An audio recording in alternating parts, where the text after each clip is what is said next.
My name's Tyler, and we're playing some D&D today. So hopefully you guys will enjoy that aspect.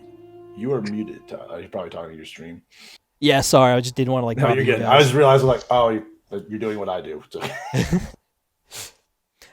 Just wanted to. If you ever see me talking, I have it set to push to talk. And I got everything set up. Hopefully, it's probably me talking to chat, but I usually don't talk to chat when I'm doing sessions, just so I don't break immersion. Right. I'll do it like maybe during a downtime or a break or something like that. But most of the time, I leave chat to its own devices. Let me make sure my Nightbot's actually working for that. Okay, I'm gonna put on some ambiance for because I got cave sounds and everything because I know you guys ended it in cave.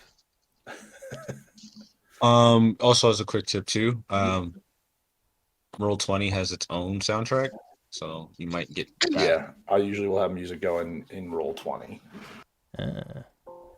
You can mute the music on your end. If you want to have whatever on your side playing. But just so you know, that's the volume going on in there. Like right now, there's some like nice magical epic fantasy shit going on. Sometimes I get confused. Oh, is that what I hear? Boss. Yeah, that's what I was about to say. Yeah, probably. It sounds like fucking Skyrim. Yeah. I mean, like, it's gonna be epic as shit because we're about to die. No, this is like no. This is hopeful music. This is hopeful music. I have a specific track for every combat. It's just called Skirmish, and I play it every single time we're in battle. That's how everybody knows we're in a fight. It's always the same. It's like, oh, there it is. Okay. Corey, I love seeing your forehead. It's a beautiful thing. Because my futon has mad clothes on it. You're fine, dude. You're good, dude. All right, so everyone is good? They're good. Oh, wait, am I still like... Oh, I know what happened on my... Okay, I just need to fix something. Because I have to join on both computers to the campaign. Oh. Yeah. Overly complicated. We're all set. I'm going to start the countdown, and then we'll run to the quick recap of what happened last session, and then we'll get started with this terrible thing you guys have to deal with. Nope. Sounds good. Yeah, thanks for that. All right, everybody. So recap from last session. After your fight with the drow that attacked the Strongmaster farm, one was clinging to life, crawling to a section of the barn where you guys were able to reveal a hidden door buried underneath the dirt of the barn floor, revealing a secret tunnel with a stairway leading into a dark passage. You sent a lion down to do some exploring for you guys at one point. It wasn't very fruitful as far as information, but he let you know that there were doors. But you guys filed down there, found a series of 3 doors, which you all opened simultaneously, which I thought was adorable because you guys were all just worried about what might happen when you pulled the levers, revealing 3 different paths. You guys decided to take the one to the left on the map, which brought you into a chamber of pillars that seemed to be shooting some sort of knockout dart to you guys, where Cren learned the hard way of being hit by this dart twice and falling unconscious. But you guys acted quickly, got him up, and were able to navigate through that. You guys ended up in a chamber where you found some wine that your good old buddy Tabaxi Ivana decided to drink, and has a ridiculous constitution of not getting sick from this very potent wine. But you guys did move forward from that to then finding a chamber that was filled with various size spider eggs, as well as a big old statue and an altar of some kind, where your buddy Ivana was drawn to a ring that was sitting on the altar by the sword he was carrying. Unable to stop himself, he was compelled to grab this ring, where horrifically you guys watched him get sucked into the gem that sat within the brackets of this ring. Cren reaching out, trying to grasp the hand of your friend, as was unable to do so as he just disappeared into it. And at the same moment of him disappearing into the ring, the giant egg that was in the room began to glow and crack, revealing a hatching of this monstrosity, of this giant spider body, not completely formed humanoid top like torso, as the rest of the other little eggs around began to burst open with spiders of different sizes. Amongst all that, Cora scrambled to try to contain the ring so you guys could try to have it by clasping the bowl over it and then ripping a page of the open book that was sitting on this altar. And that's kind of where we left off with you guys. So right now there's a bunch of like little egg things. Like, are they? Okay. So the eggs are inside this cavern and stuff. That's where those little tiny spiders are sprouting from, or are they even more? Yeah. So all the eggs in the room around you are starting to crack, and they're all different sizes, ranging from like 6 inches tall to like maybe 2 feet, and then you had the giant one that was like 20 to 30 feet tall, which is where the giant monstrosity erupted from. Which I will reshare the image of what this monstrosity looks like for you fellas and lady, so you guys can have the terror view. Well, actually, I don't have it in Roll20, but it's in the Discord chat, so you guys can see it there. But yeah, that's the thing that has now hatched out of this giant egg, as the rest of the little eggs are beginning to pop as well, as you see arachnids appearing around the room. Right, okay. So last time, before we logged off, Cren had attempted to attack this with what? What did you... Oh, I tried to attack a ray of sickness. Because I and nothing happened, right? Yeah, I think I hit it. You missed, or like it passed its check that it had to do. Like, but yeah, the spell was unaffected. Like it just didn't land. Yeah. So I'm just like, so I right now, Cren, I guess, has their hand out, like after the ray of sickness, and Cren's like, all right, time to go. Like, I'm leaving. No. Yeah, so Cora is aware of what has happened. So she's gonna take like the piece of paper and like flip it over and like grab the ring with it. She doesn't want to touch it. She's afraid it's an evil ring. So she's gonna grab the paper around it and stuff it in her pocket and jump up and say, I agree, let's run. Okay. So I'm gonna be running to this little thing right here. Am I allowed? Okay. I will allow you guys one quick reaction as you're again like looking around the room and seeing all these eggs beginning to crack and sprout out spiders of all different sizes. Okay. Am I still poisoned? Yes. So you still have disadvantage on like all your stuff. Okay. All right. Well, I think we should run back the way we came. Yeah. So Cren's there. Cren moved over here this way. All right. Cora will be following Cren as she cannot see in the dark, and Cren has a torch. Yes. Carlen, come on, buddy. We are leaving. Okay. I will then run towards Cren. Cora. Okay. After you guys made your initial move, I need you all to roll for initiative now, and then we're gonna go into turn order. Oh, so we're still over here? Okay. Yeah. Okay. 6. Okay. What kind of roll is that? I got a 6. Why do I have... 9.16? Why is it doing that? What? How did you do that?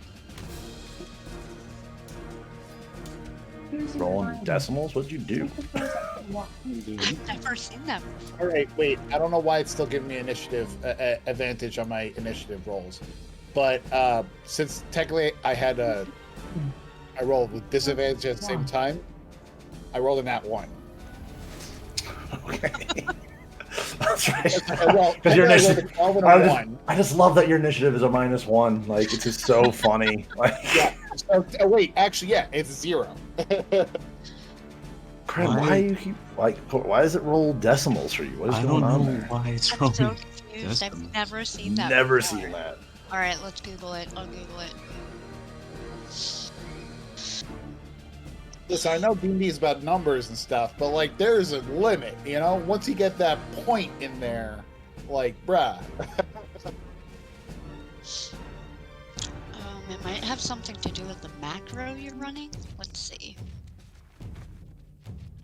Look at the IT member of our group finding the answers for us. And then if you guys enter your initiative into the turn order. Oh look, it's already there. That's right, it is.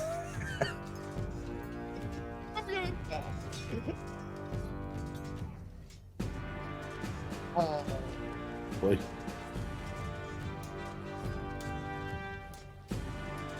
This actually makes sense because, like, since Cren is like still kind of poisoned and stuff, like they're gonna be kind of slow and shit. Yeah. So it makes sense canonically. Yeah.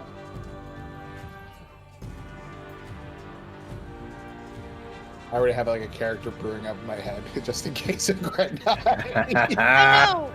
Earlier today, Bobby was like, "Well, you could die," and I was like, "Wow, thanks for that boost of confidence." Oh, Like, like you wow. will. It's D&D. Anybody could die at any moment. It just depends on the DM. You know, the DM could be You're like, not "Oh, by the way, an asteroid comes in and destroys everyone." Boom. You know.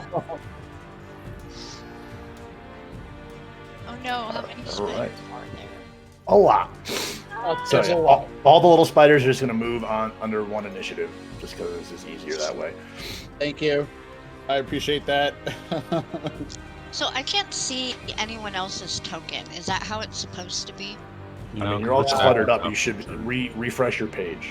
Okay. Yeah. I had an issue with that as well. Okay. Like everything just went dark when it shouldn't have. Okay. But so as you looking around, you see all these. You're just hearing the eggs cracking. You just see all these just gooey, dripping, wet, like fresh spiders. Like some, like not even like color to them, mostly just because they're so fresh still. But just their primal instinct kicks in as they all like focus in on you guys and start rushing you. So let's move some spiders. Okay, I refreshed. Much better. Thank you. Nice. Oh, there's just a bug. Not surprised. Roll20 has stuff like that a lot. As you guys seem to be getting surrounded by a bunch of littler spiders, all varying different sizes, from like about 6 inches in size, so super tiny ones, but the ones that are about like 2 feet. As they all begin to move in to surround you.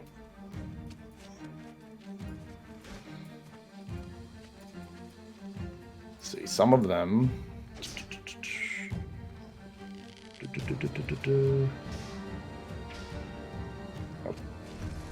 Yeah, you guys are just getting surrounded. They haven't attacked yet or anything like that. All of them are just moving closer. Now it's the big guy's turn. All these spiders have moved with their maximum distance. Did he get a natural 20? That jerk. I still don't know why my shit is rolling double for like the same roll. It still bothers I'm just the fuck gonna out blame of me. Roll20. It's But it's- glitchy. We'll make You're it- rolling double. I'm rolling decimal points. Yeah, there's. All right. I tried googling it, but there's no easy. I will have to investigate. It's all good. All right. So then the big monster, as you see it kind of like fully standing up, and you get a good view, or the ones that can see get this view of it. Again, this monstrosity of just like holes within its torso. You can see the organs like just hanging within inside of it. Like it's like the top of it looks like it's barely hanging on, but like there's still some sort of structure there as it begins to move forward towards you guys.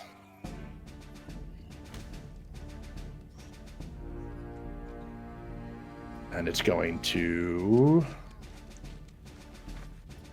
shoot a web pretty much at like the center of you guys as you're all clustered in the middle there. But it's going to be focusing on Cora. Rude.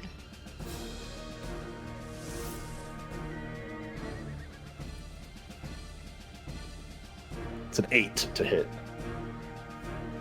That does not hit you. That does not hit. As this just like, it's kind of got this like orangey glow to it. It's just like this hot web just shoots past you guys and slaps against the stalagmite that's right behind you. As you just see this like searing web splatter across it. Yeah, that ends its turn. We're on Carlen. All right. Noticing that we're in a bit of a pickle, I will activate Arms of Astral Self.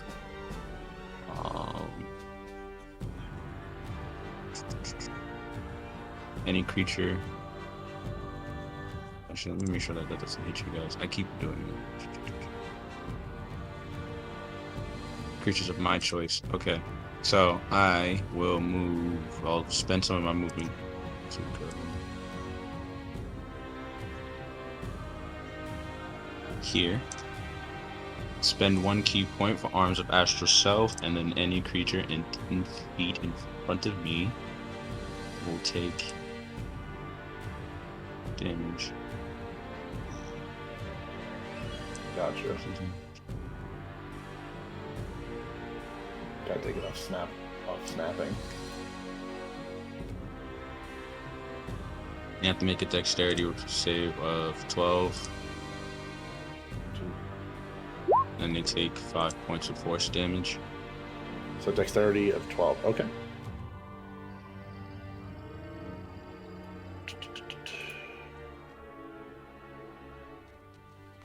That's one pass.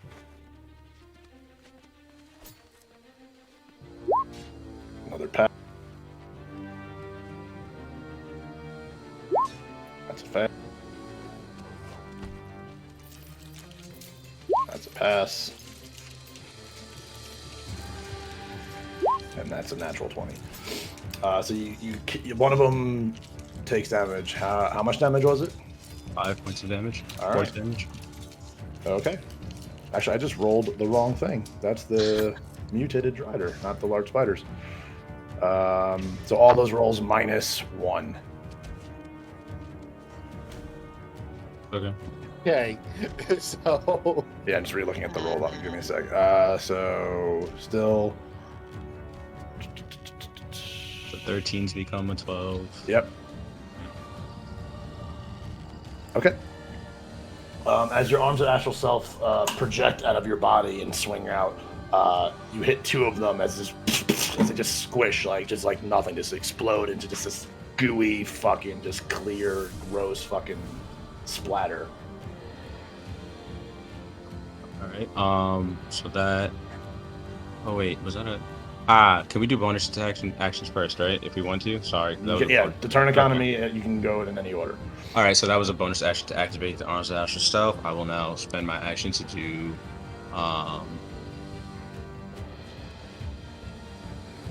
Why am I drawing blanks right now? This is amazing. To send out an unarmed strike. Yes. I'll send out an unarmed strike with my Astral Self arms, and that gives me a range of 10 feet. So pretty much hit the one below you, or the one that's. Yeah, I'm gonna hit the one below me. Okay.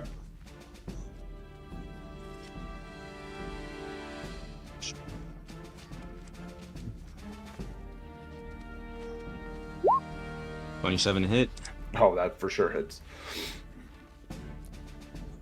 7 points of damage. Yeah, as you extend out and I wouldn't even say it's a punch because it's a spider low. You extend out your foot and there's a kick and just hit it in the center of its thorax. Just, the whole thing just caves in as the thing just is dead there.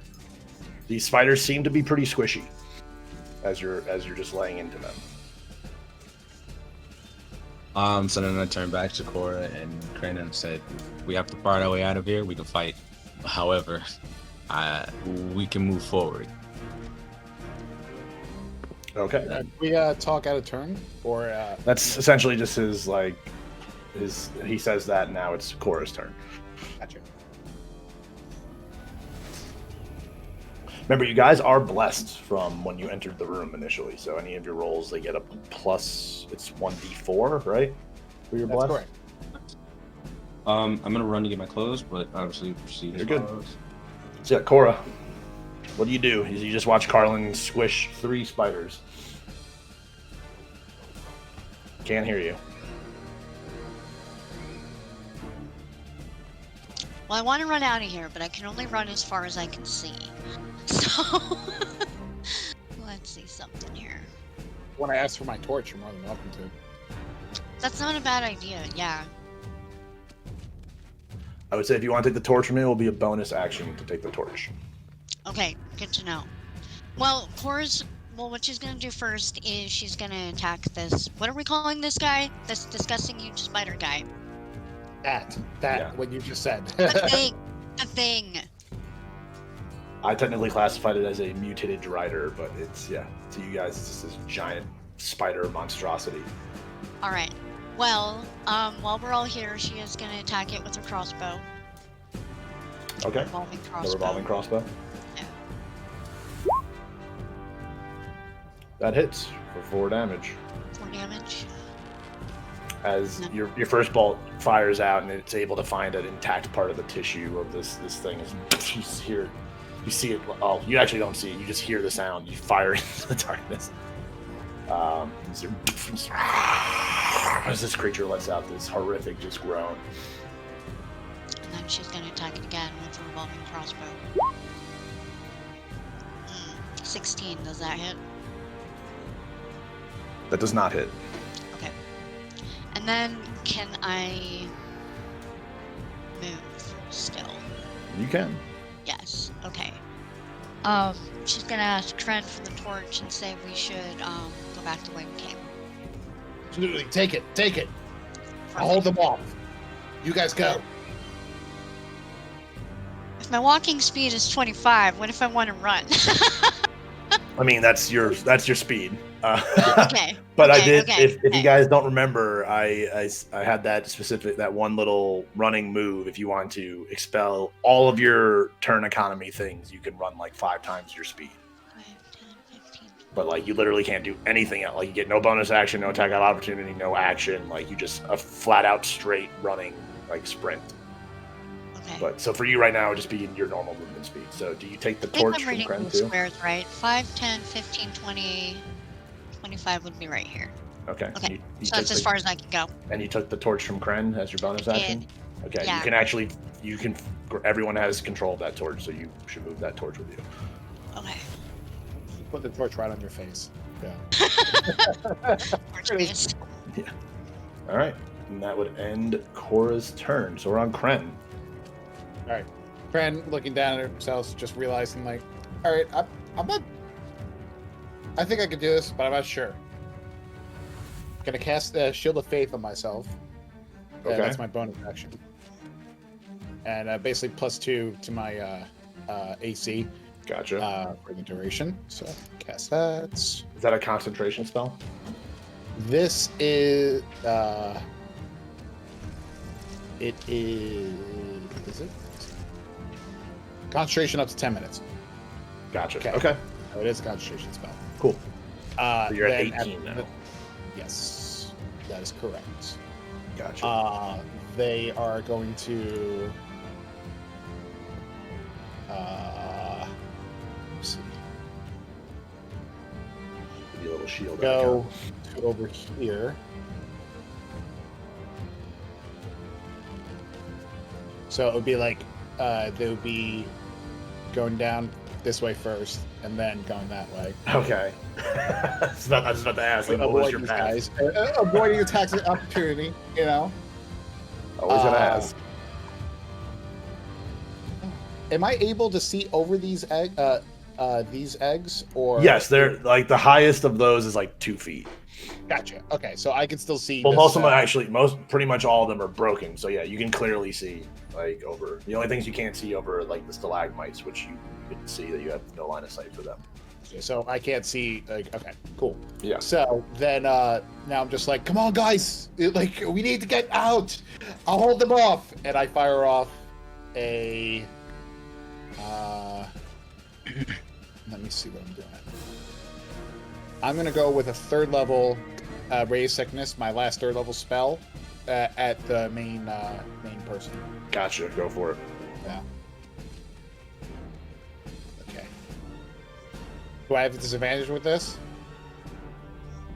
Yeah. Let me double check the poison real quick. Sure. And you're still blessed, so. Yes, you're also blessed, so you still get the +4. Okay. Where are you, poison?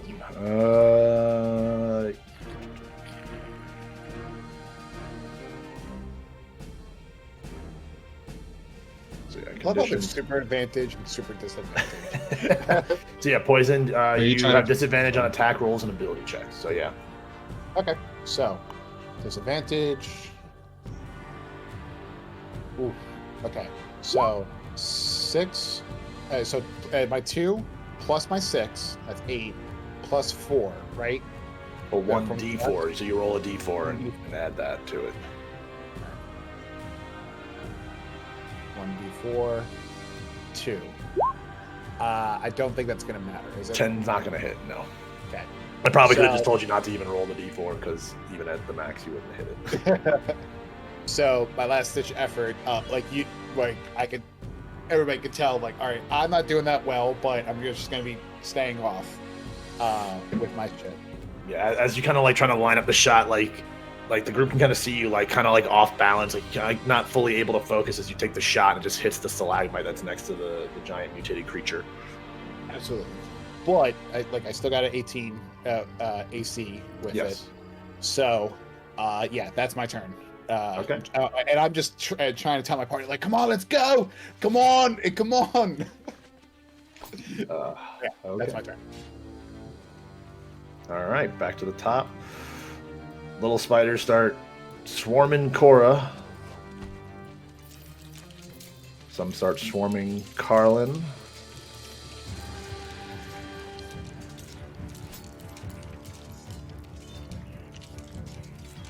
As more begin to advance, just forward in general.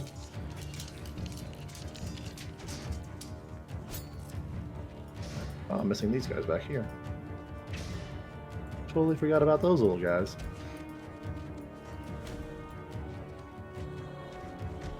All right, Cora, you're about to get attacked 4 times. Bummer. As they all try to bite you. First one. That's gonna hit. It is. We rolled low on the damage. 3 damage. Okay. Second attack. That's gonna hit. Yep. Low damage again. Another 3. Second one. We gotta roll it all at once. Natural 20. Jesus.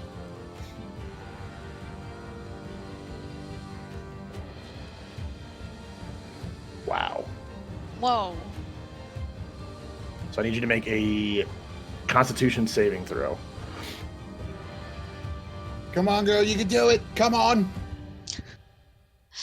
All right, let's see. Constitution. You're good. You don't take the poison damage. Wow. Oh, that's how y'all fucking do it, that Addy. Wow. Okay, so I just take the piercing damage. Correct. Okay. So And the that's a crit. total. So 8 damage total for that one. And then the one more. Critical fail. You're good. Okay, cool. So that was like 15 damage. Oh. All right, that ends your turn. Carlen, you're about to get fucking attacked as well as these spiders just begin to kind of jump at you. Did they still go or? Oh, there you go. Make a roll. Yeah, that doesn't hit.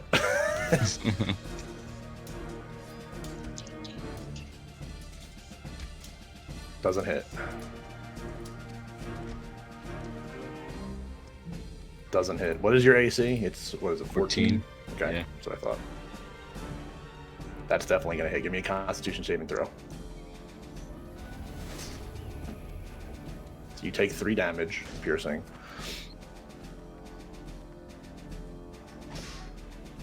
$15. You're good. You don't get poisoned.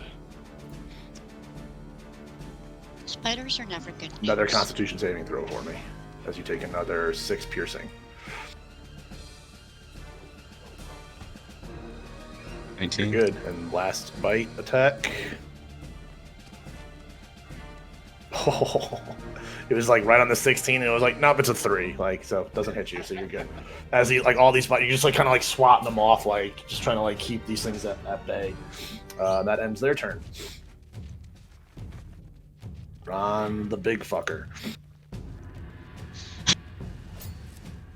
A big fucker. Big fucker.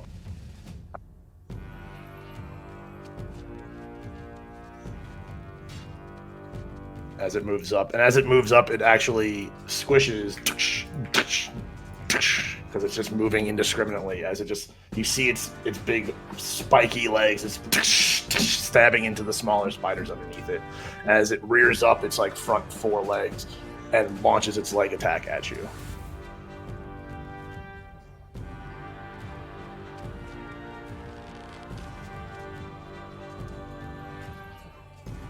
First one does not hit. It gets multi-attack. 22 hits. So you take 11 total damage, 5 piercing, 6 acid damage. As when the leg hits you, just feel this, not only just like the stabbing, but this burn of just like this extra just like fluid as it just enters into your body, as you feel it just burning underneath your skin and your veins. That's fun. Yeah, and that's gonna end its turn there. So we're on Carlen. I will expel 1 key point for Step of the Wind, which allows for me to take the disengage action. Gotcha. And then I will move my full movement speed, which would get me towards the door in that hallway. Right? Sorry. Brian trying to make the DM have a disadvantage right now. Alright, so yeah, you get to move your movement speed. She's 30, right? 40. Or 40, yeah, okay. Click the ruler to be no snap, because it seems to be snapping to different things for you. That way it's a little easier for you to measure, if that's how you want to do it. Or just count the squares.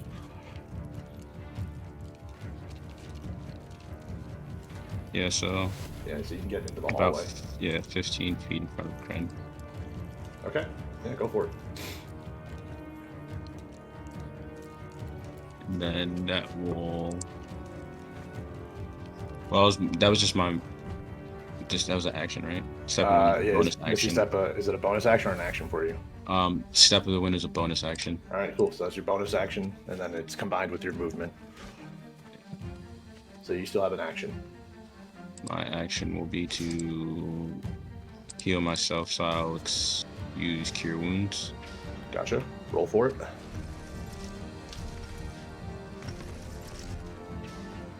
Get back 5 points of Fabulous. health. Nice. Every little bit helps. Yeah. And then that ends my turn. Okay, Cora. As you're surrounded by these 4 spiders that tried to attack you, and you're trying to avoid them and whatnot, what do you do?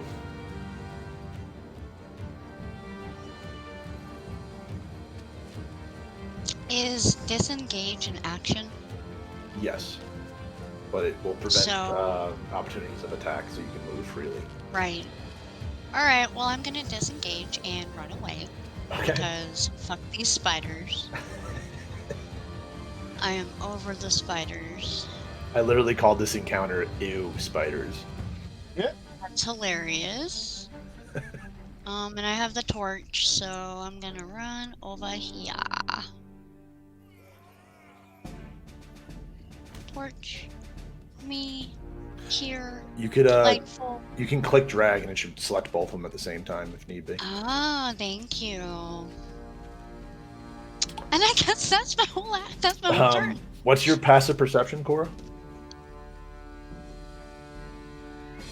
Passive perception 15. Okay. What about Carlen and Cren? What are your passive perceptions? My passive perception is 17. Mine is 11. Okay. Carlen, you didn't notice this because you just from you running into the tunnel immediately. But Cora and Cren, you kind of noticed as you were like running by some of the spiders with the torch like moving, like you kind of saw them like kind of cringe a little bit and like kind of like rear back, like definitely they're not a fan of the torch or the fire. Okay, gotcha. And that would make sense because I just ran past a bunch of them. Okay, so they would have reacted. Mm-hmm. All right, yep, that's my turn. Okay, Cren. Your friends have made it into the hallway behind you. Gotcha. Now, if I move here, does this spider get an opportunity to attack? No, you're not within its reach. You're not within any of the spider's reaches right now. Really? Because okay. So I'm gonna go over. I'm like, okay. Really? Just go with it. Maybe if it was the bigger thing, maybe it might be a different story. But the little guys, you're okay right now. So when I saw Carlen and Cora going past me, how did they look as far as health wise? Did they look pretty beat up, or did they Carlen? I mean, if I'm pretty sure if I did my math right, looked like he got pretty beat up by those spiders, and you can see the wound essentially, from the big stab of the big guy when it pierced him. Gotcha. Cool. Yeah. All right. He healed himself a little bit, so some maybe the little bites are cured up, but that big one is still kind of just it's very visible. So, give me 1 second. Am I correct, Corey, in my math that you got beat up pretty bad there? He's doing. Boy, Carlen! He disappeared. Carlen's holding his gi. It's all good. I'm right here. I said yeah. Sorry. Okay. He had to go get his Goku gi. He had to make sure it was Gotcha. all good. He's kicking off the weights. So, I look at I'm gonna just yell out to Carlen, just "Oi, come on, you're gonna get better!" I cast Healing Word on him, 2nd level. Okay. Roll for that. That's my bonus action. Gotcha. Okay, so do that. It's nice having healing abilities for a bonus action. Yeah, it is. Oh yeah. That's super nice. 3, 2, plus 2, 7. So you heal up 7 points there, Carlen. Thanks. No problem. Got your buddy. And then I'm gonna.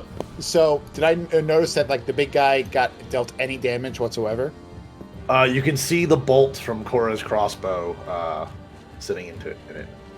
Yeah, I cast Toll the Dead as my action. Okay. Cool. So they need to make a Wisdom saving throw, and got to be 13. Okay. Is there any sort of specific on what type of enemy it needs to be for Toll the Dead, or is that just for everybody? I can't remember. You point out one creature you can see within range. Gotcha. It just says creature.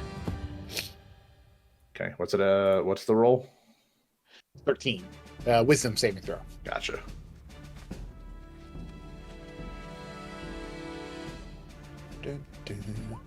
Roll a 6. Okay. It's taken 2 D12 necrotic damage because I know it's taken damage. Yes, it has taken damage. Okay, so 2d12, 11, and 1. So 12 points of damage. Nice. Okay. As you see this green spectral bell just kind of form above it, as it kind of looks up as it notices it there, and this is doom, doom, as you kind of see it shrivel downward a little bit, reacting to the attack. Like that, you freaking 8-legged freak. As it pops its head back up, just glares at you with this death stares. Yeah.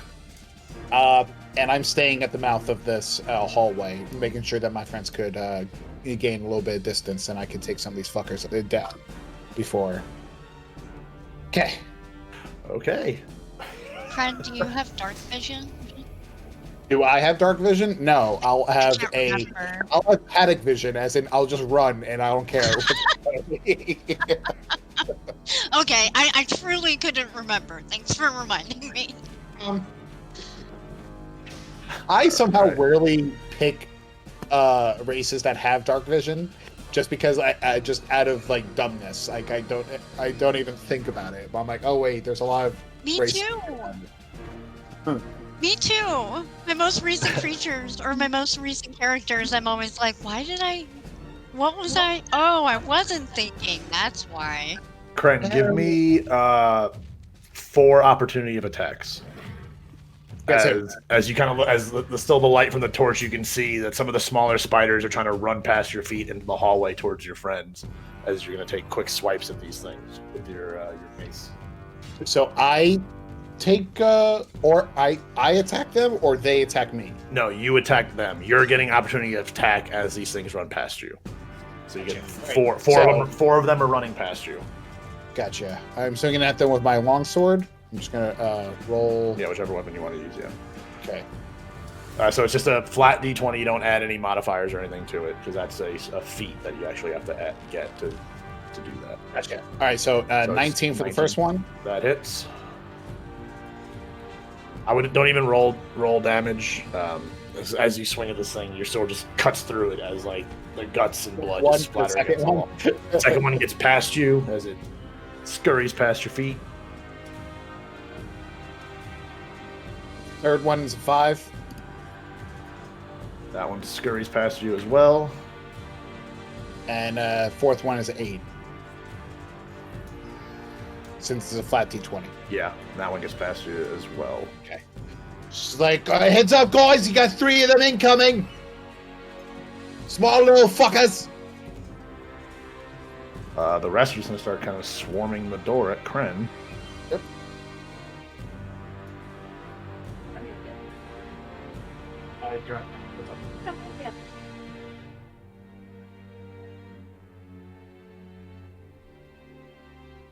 And 2 of them are going to attack you.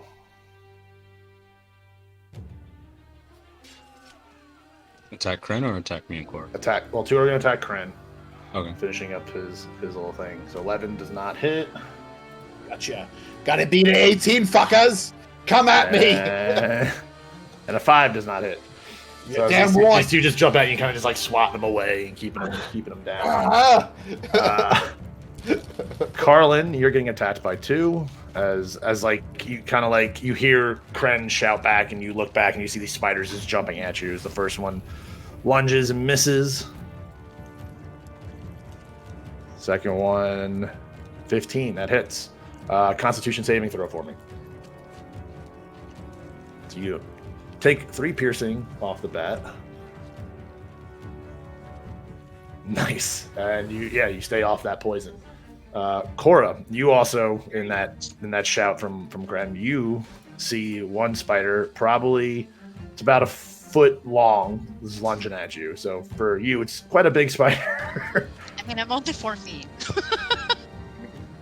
Spider a fourth of your size rolls an 11 God, that to would miss. be terrible. That doesn't hit. That ends their turns. We are on the big guy. Okay.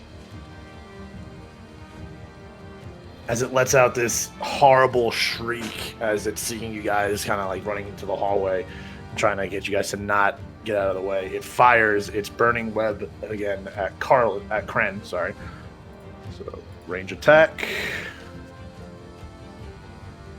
Why did it roll the what? Sorry. Didn't even roll the D20. Just rolled acid damage. 17 does not hit. Hey, I tried better than that, fucker! What form are you in right now, Cren? In my real form. Yeah, my real form. Okay. Yeah, you lost you shapeshifted back when you fell unconscious in that one. Oh, yeah. Well, actually, technically, so oof. I should have moved the creature first. That's what I should have done. That web attack is web attack is a line attack, so you can do it retroactively. Yeah. Okay, let me look at this again real quick. Dude, you're the end. You're in charge of this universe. Yeah, but I try to be fair, you know? Jesus. I know. Fair enough. I'm just saying, you've done it for us. You can do it for you. Okay, let me try this again. So, range weapon attack +6 to hit. Any creature in the line of fire of the web must make a dexterity saving throw of 14. A failure, creature is not prone, grappled by the web. Okay. So why is it a ranged? I get it. Okay. So, with the miss to Cren, I just need Carlen and Cora to make dexterity saving throws for me. I yell back, heads up! Considered a ranged weapon attack. Yes, it is. I use deflect missile. Okay. You stop it from getting to Cora. Yeah. You have to roll for the just use a key point, right? It's a reaction to deal Gotcha. to deflect or catch the missile. Yeah. Okay. So yeah, as this glowing reddish orangey like fiery magma like web comes at you, you are able to deflect a missile. You throwing it back? Well, that was to reduce. No, that was to reduce the okay. damage that it would deal to me. Okay. So whatever the damage is that you rolled, it would then be minus. I don't remember what it was. Okay. Minus 5. I guess still give me a dex saving throw.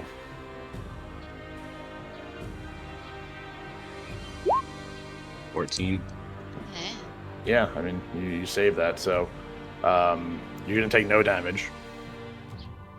And then now I have an opportunity to toss it back. Go for it. That's sick.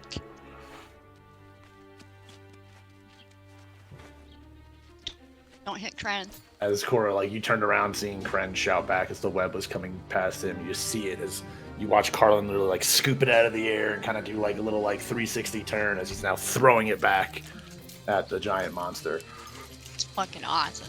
Very like Yoda catching the laser, like the lightning and tossing. 25, motherfucker. Holy fucking that really? hits. I like to think that you didn't even like look at it. You were just like. Being the only one in the situation that has dark vision. Jesus. All right. The damage is based off of you, right? Like it's not necessarily. Okay. It's based off of. I just make a range. Yeah, I just made a range attack. Okay. It doesn't give me damage. So whatever the ability roll is, you can tell me, and then I can roll, or you can roll the damage yourself. Of course, you fucking hits for max damage. As you fire this web back at this creature, as it hits it, just completely like splashes all over it. Like it doesn't stick as like a web normally would to other creatures. It kind of like splashes off it, but you see it take this acidy burning damage. It like takes a few steps back. It's like.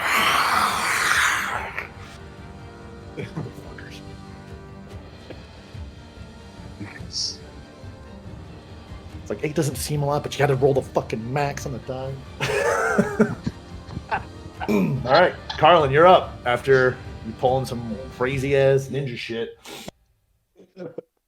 That's that Goku shit. Come on. Put some respect on that name. You know? Monk shit. He's gonna die first and come back if he really wants to be. Can't talk right now. I'm doing monk shit. Very much. That was probably one of my favorite moments of that last session. Like, Cren just wakes up like, "How are you over there?" It's like, monk shit.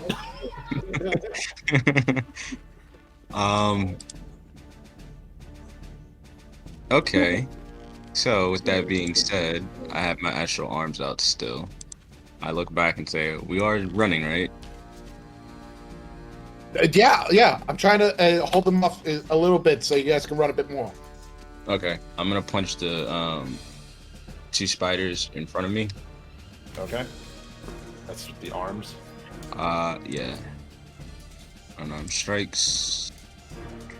Oh my god. Does a 10 hit? No. No? Okay. And then bonus action attack. 17 hits. Yes. 25. 9 points of damage. Yeah. You just like your arm just slams it against the walls, just splatters there. And then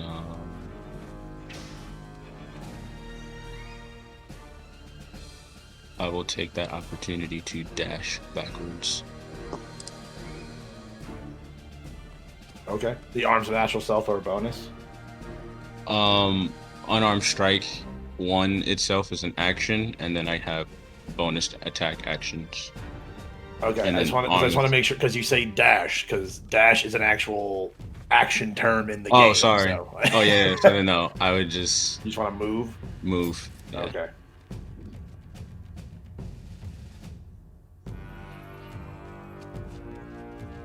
As you're moving to it, the spiders leap at to jump at you, and they roll like garbage as they miss.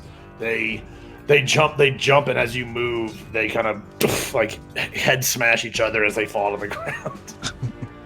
Nice. Pulled some Tom and Jerry shit. Like, these spiders, like the Benny Hill music is playing.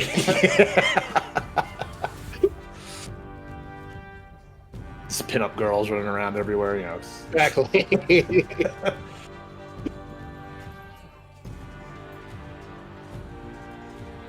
And Okay, are you moving around the corner as well? no, I wanted to be in position just in case Cora got hit. Gotcha. All right, Cora, you're up. Am I engaged with this spider right here? Yes. Okay. I want to... I guess I'll just shoot at it. I was going to kick it, but then I was like, no, it's like... Oh, that could work. It's like the size of... Oh, that could work. Whatever, I can shoot it close range. It's I'm gonna shoot it. 1/4 of your size, yeah. I know. I was like, oh, it's just like a little puppy dog. And then I was like, wait, that's a really big dog. Oh, That's a little puppy dog. That's a messed up dog.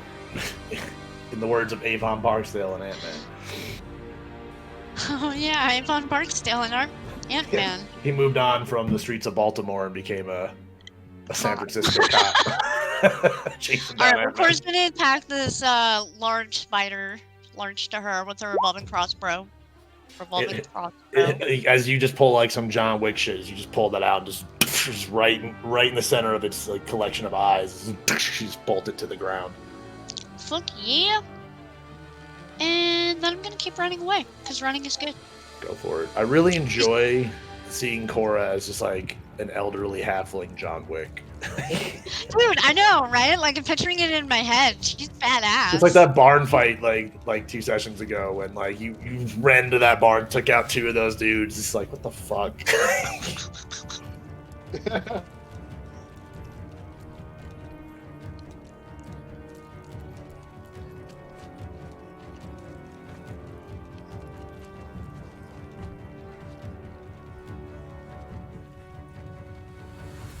Oh, my internet just dropped? Yeah, my internet just dropped. Great. All right. So we were on. Cren. Cren just moved. Yeah, he moved in, cast Sanctuary on himself. So you finished your turn, Cren? Yep, I'm all done. You know, I can't do anything else. I already moved. I already Okay. did this engage action, and my bonus action was a cast out of Sanctuary. So yeah. Okay. Let's see how many you're going to run past. 5, 10, 15, 20, 25, 30. Cren, give me an attack of opportunity. You're damn right I am. I'm going to attack the shit out of this thing. Give me 3. Gotcha. All right. So, is it flat D20s or is Yeah, it... just flat D20s. Gotcha. So if you just Flat wanna roll, D20s, yeah. no modifier, please. Thank you. God damn it, Corey. Yeah. Man, maybe All maybe right. more spiders will come by and their AC will just raise for a little bit, and I'll go after Carlen. So I rolled a 17, an 11, and a 2. Okay, as one scurries past your feet, you swing your longsword and just completely slash that into oblivion. As the other 2, kind of moving in behind it, with you distracted by attacking that one, move like up against like the wall, start climbing that to get past you. Okay. Carlen, Do I I need still have Sanctuary because I technically didn't attack? Well, it wasn't attacking you, right? It was just an attack of opportunity. So, I mean, if Sanctuary wears off once you make an attack. So, I guess I'll let you decide if you... Yeah, because that's an attack. So, I'll let you decide if you don't want to get rid of Sanctuary right there. You can just let them kind of run past you. You weren't attacking me, correct? No, it was just they were passing by you. Yeah, I But would be you attacking. made it... But yeah, you made an attack as an attack of opportunity. So, if the Sanctuary disappears because of that, then yeah, it would disappear. Okay, so I wouldn't be attacking. So 3 of them get by me, Okay. right? Can I move my way move towards them so that I'm forcing them to attack me? Because as I'm going back, I would be having my shield up and trying to make sure. I get you. I mean, like they're like for their turn, their movement, their intent is to move past you and kind of go after the other creatures beyond you. So it's more of like, regardless of whatever you're doing, like if you want to make an opportunity to attack to essentially stop them, is kind of what would have to be done there. That's right. So I won't be doing an opportunity attack. Okay, so then rewind a little bit, do some WandaVision rewind shit. As you sit there and like you kind of brace with like your shield, like you see them like as they look like they're rushing you, scurry up against the walls and the ceiling as they fly past, like just bolt past you. Three motherfuckers inbound. Carlen, one of them is, or two of them are trying to move past you. Do you want to take opportunity of attack? Yes. Okay, go do two of them for me. Ugh, 18 and a 1. You obliterate one of them. Nice. So one of them gets past. As another one stops at you, and he's going to try to bite you.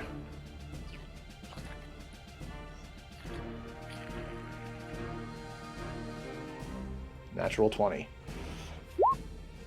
Give me a Constitution saving throw. See if you get poisoned or not.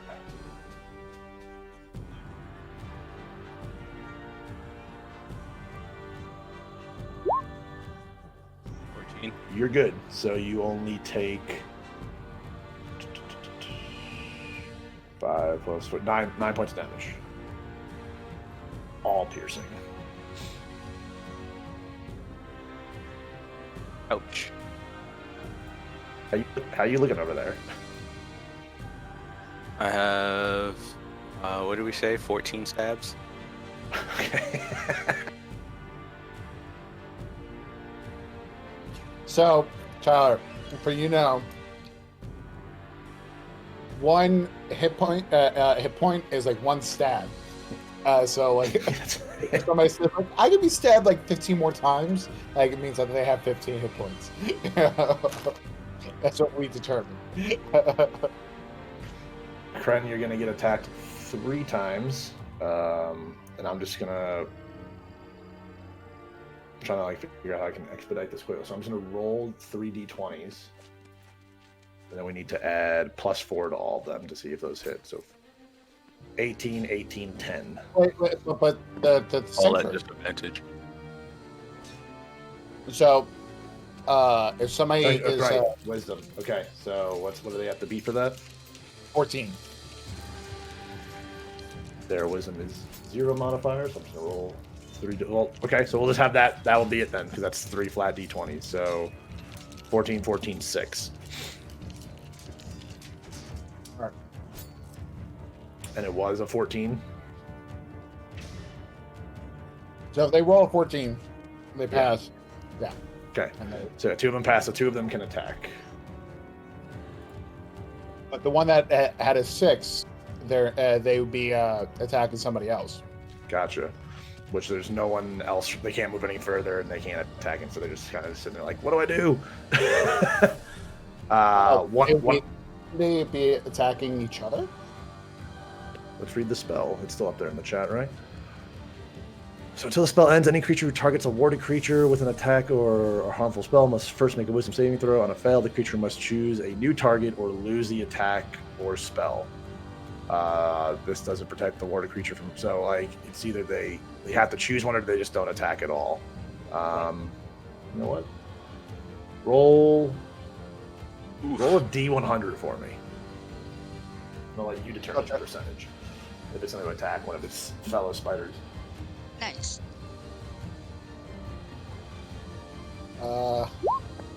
3. Yeah, I put it in the lower 50 percentile that it would hit something. So yeah, that's gonna attack one of its other spiders. Wow. But one of them still attacks you. It hit with a 23. Oh no, that hit. Yeah. So 1d4 piercing +2, so that's 3. I need you to make a Constitution saving throw for me. Gotcha. Constitution saving throw. Are we still blessed? Yes. So you guys can be adding the +4 or one D4 to all your stuff. 14. Do you want to add your 1D? There you go. Yeah. Okay. You do not get double poisoned here.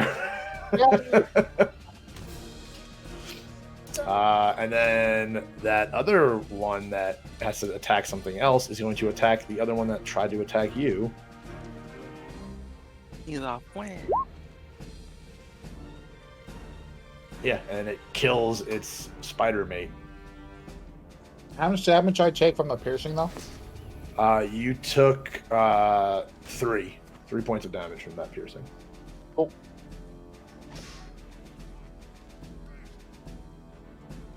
As you can barely see with the light that's there, like you just watch the one spider that was affected by your sanctuary jump and attack one of the other spiders at your feet.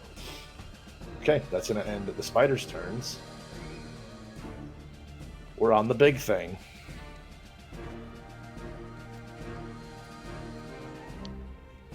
Now you're just calling it the thing. The big thing. As it approaches the mouth of the hallway, it's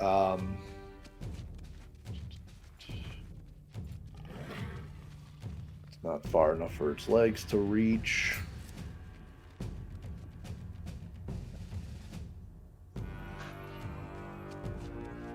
Okay, I got something. It begins to try to push into. It's using essentially a dash maneuver to push its way further into this hallway. As you see, its legs get really tight. Its body kind of constrains a little bit, and it's not able to move its full amount of speed. But it begins to move into this doorway as it's crushing some of the spiders at its feet. But it gets to pretty much like just inside. That's nice. Bruh. Bruh. As it kills all those swarms of them there. But you can clearly see it's constrained. It's not moving well through here, but it's very mad at its web being thrown back into its fucking face and like getting hit with spectral bells and all that stuff. It's trying to force its way through as you see the walls of the tunnel is like pushing outward, but it's still its movement is restricted in here. Isn't he wasn't he just born? Yep. What a shitty first few minutes of life. Yep. I mean, we are on Carlen.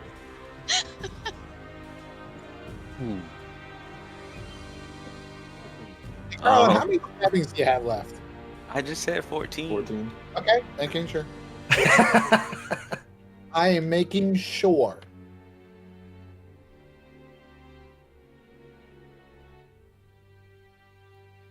What say you, Carlen?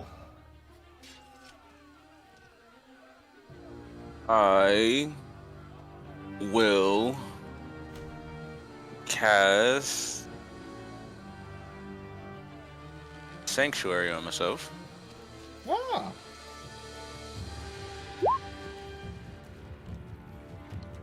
I see a man of culture as well. I forget he has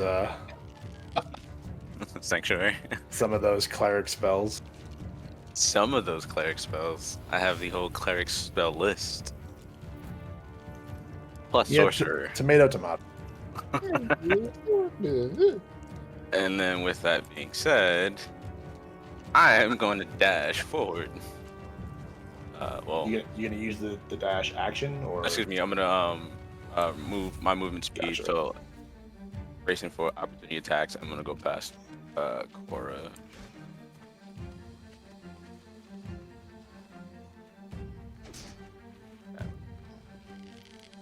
Okay, so these things are gonna bite at you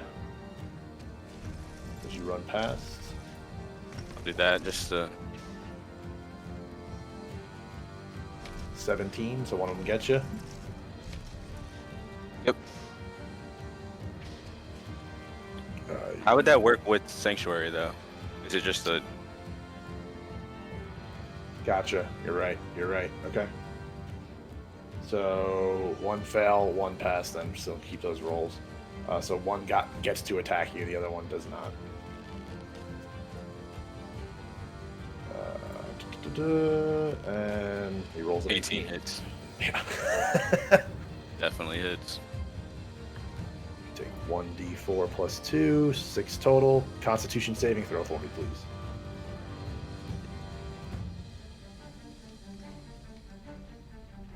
$20. You're good. But yeah, you still take 6 points of piercing damage. Yeah, these Constitution saving throws are saving you. saving. You can do the rest of your movement if you like, because I know, like, I think 40 gets you around the corner, right? That's 20 there. Yeah, that's 20. It's 15 here, so 20.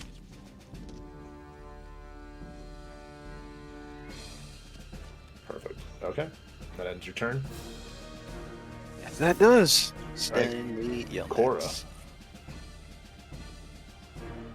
Did you just say Stanley Yelnats? Yeah. Okay, Cora's gonna use her revolving crossbow to attack the spider right next to her. Go for it. Yeah, that hits and obliterates it. Again, similar. Again, as you notice, these things are very squishy. Can I hit this other one around the corner? Is that? I mean, it's not technically around the corner. I mean, it's technically like three quarters cover, so its AC is going to increase by 5. Well, I'm gonna try. I mean, you can move a little bit and line yourself up a little better. No. Well, yeah. Cora lines up like a fucking billiard player as she fucking ricochets a bolt. Just Cren like looks behind him, just hears like the ping, crashes into the spider. Funny. So funny, so funny. You're fucking all right. James McAvoy from Wanted. Oh, that's so funny. Oh yeah, you're Angelina Jolie, I guess. Just the halfling version of her. Yep. Your story's character arc's gonna end with you launching a bolt around a room as it comes and hits you. This is the way. All right, and then I'm gonna run up and follow Carlen. So that ends my turn. Okay. Cren, the light has disappeared around you. Okay. I'm just like, all right. Guess I need to make my own light. I use my longsword. I'm doing green flame blade. I'm gonna attack with that. Gotcha. So, and the thing that's right in front of me, I attack that, and I have disadvantage because of poison, right? Yes. Okay.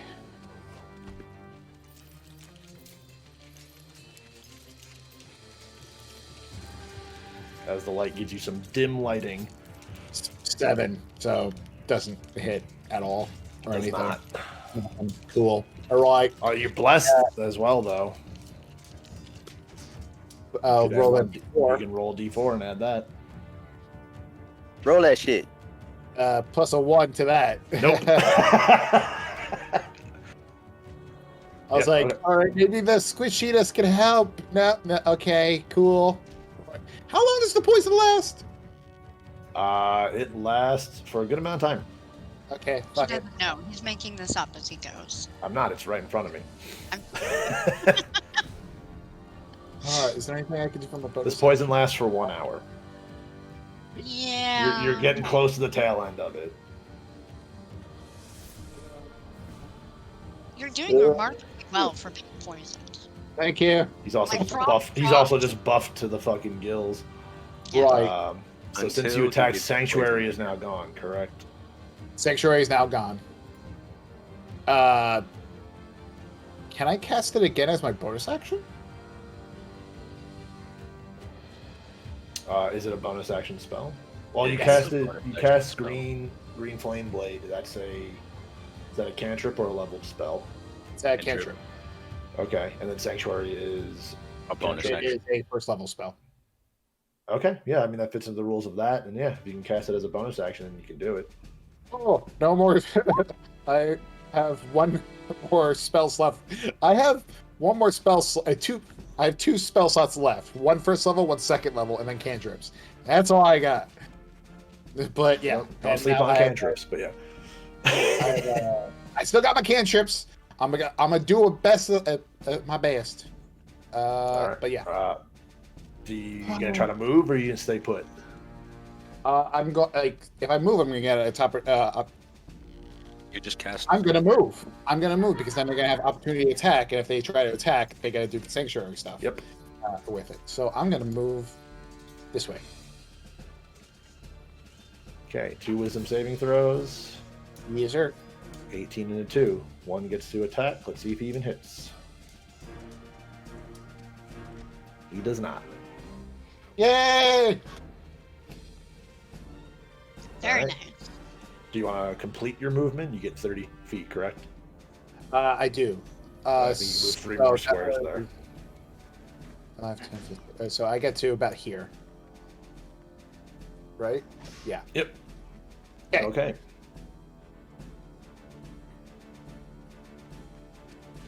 So I love how Cren's just like, shit. just like, fuck it. Seems very Cren. Not out of character. Okay. 2 attacks as these Okay. spiders just get to you. Okay.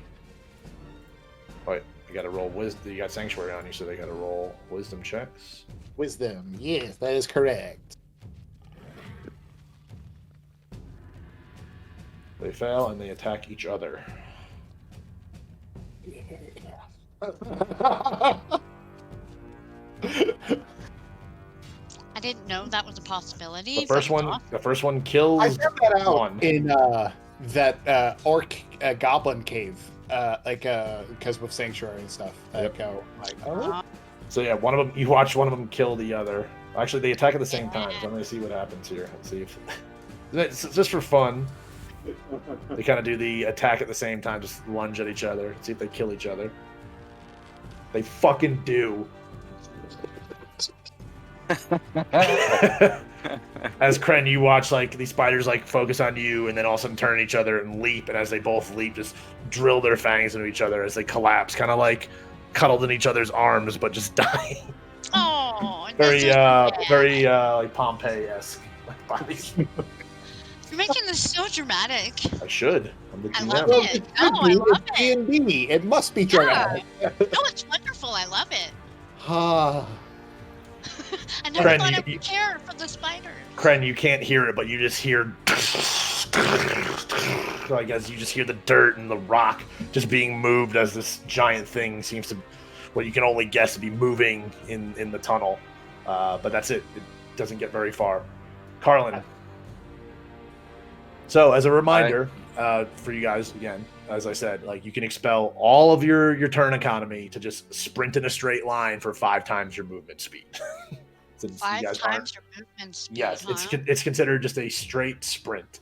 I found it That's from another dude turn. on YouTube that like I was like, Oh my I kind of God. like that as a thing. So you can just fucking book it if you really want to right now, since you're now not Wherever tired. 200 movement speed gets me, that's where I'll go. But it's a straight line, so it's not like you can like run like 100 and then turn. Like you run a straight line as far as you can as that movement speed, and you're done.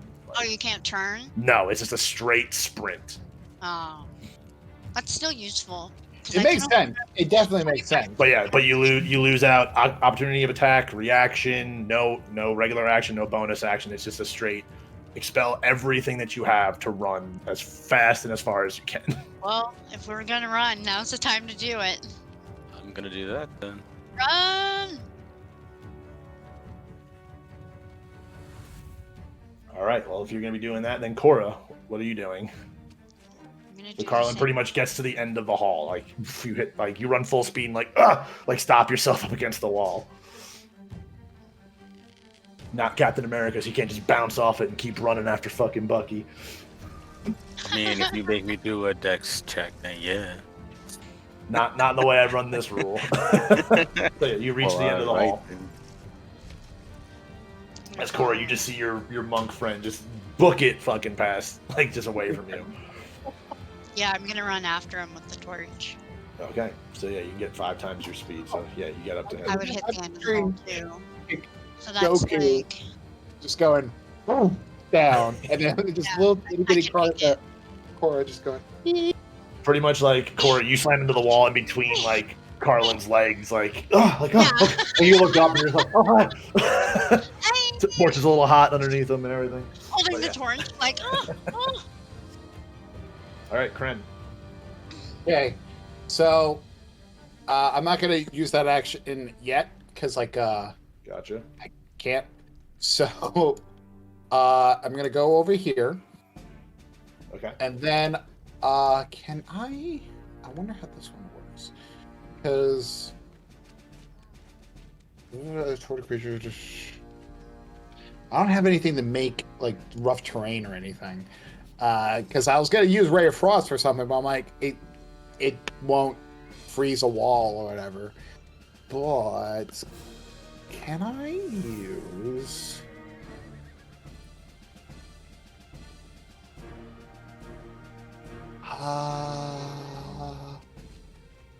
Can I Ray of Frost the ceiling that's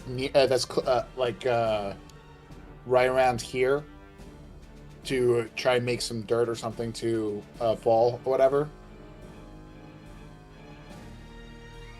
I'll allow it. Okay. Roll. Roll so for very long. I allow it. Yeah. Roll. Yeah. So wait, roll like you normally. I want to hold my action. Okay. Okay. This is a long shot. I want to wait until that big fucker gets to about here, and I want to blast the ceiling when he's right at this area. Okay. Wait, can I actually go around the corner? Do I have enough movement? Yeah. You have 30 feet of movement. You only move like, what, 15, 20 feet there? Okay.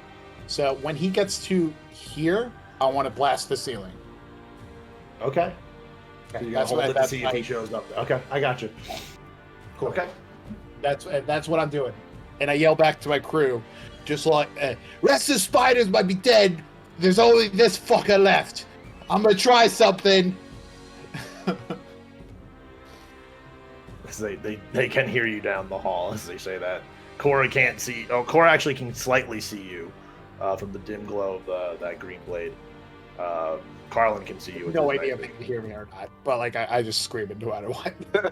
I mean, you can technically see that if you looked down the hall, you could see Cora standing there with the torch, and Carlen and her are lit up by it. Yeah. Again, you just keep hearing. This is just, you can like feel the tunnel like kind of like shaking as this thing is pushing its way through. Still no sight of it though. Gotcha. Carlen, your turn. I am going to take this opportunity to heal myself. I will use Cure Wounds.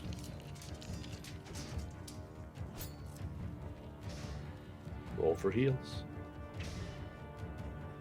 Jesus Christ. 4. Okay, right. Okay. Yep. 4 health.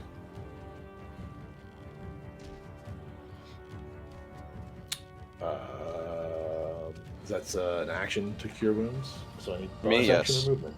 It's a action for me. Okay. Movement. Gotcha.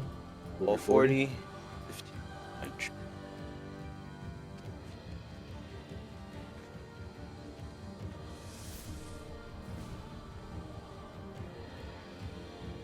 Cora, what would you like to do while he's finishing up his movement? Cora saw Carlen do cure wounds on himself and decided it was a good idea to cure her own wounds, especially because she knows we have that chamber thing coming up. Okay. Wow, nice. Wow. The old lady comes through. Dude, she's killing it today. Alright, so she gains back 10 hit points, and I'm gonna keep moving through the tunnel. Oh, I guess I don't need to do that. I can make it that far. Alright, that's my turn. Gotcha.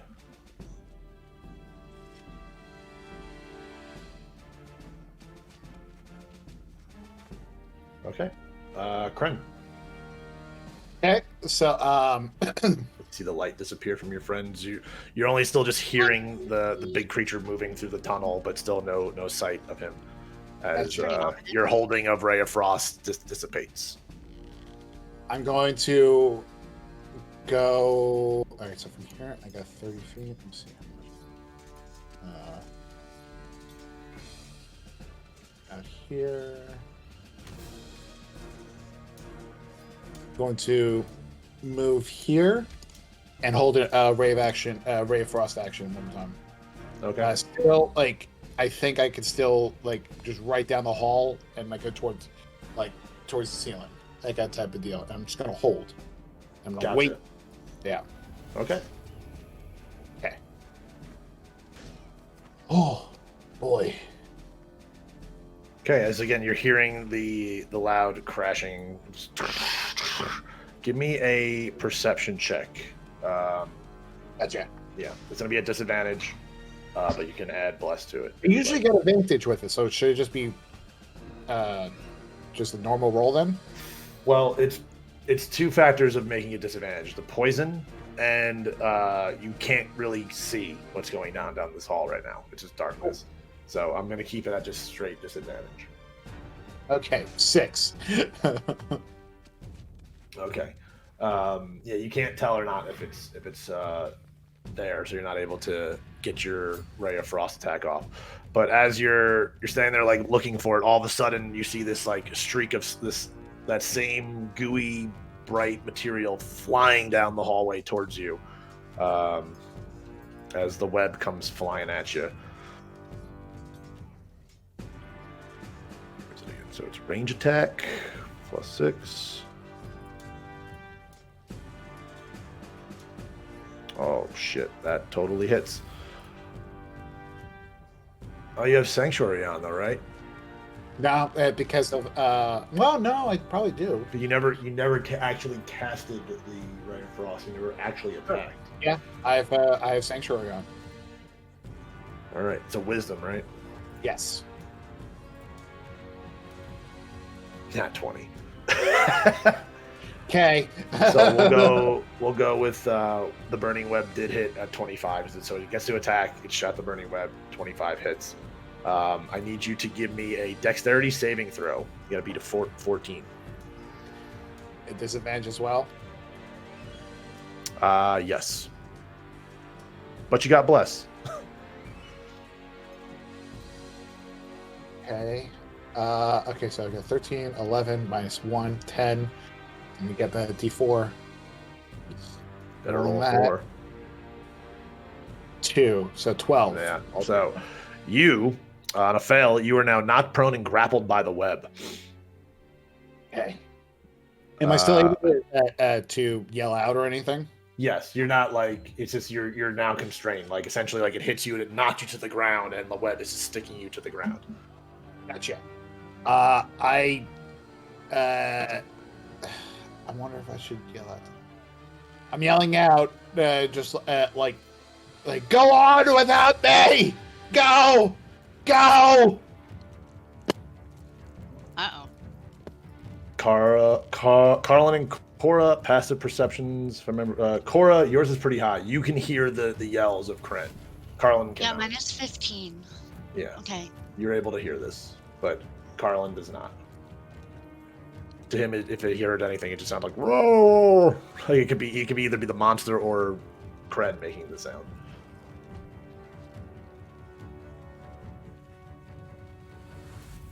Okay, so that puts us on Carlen.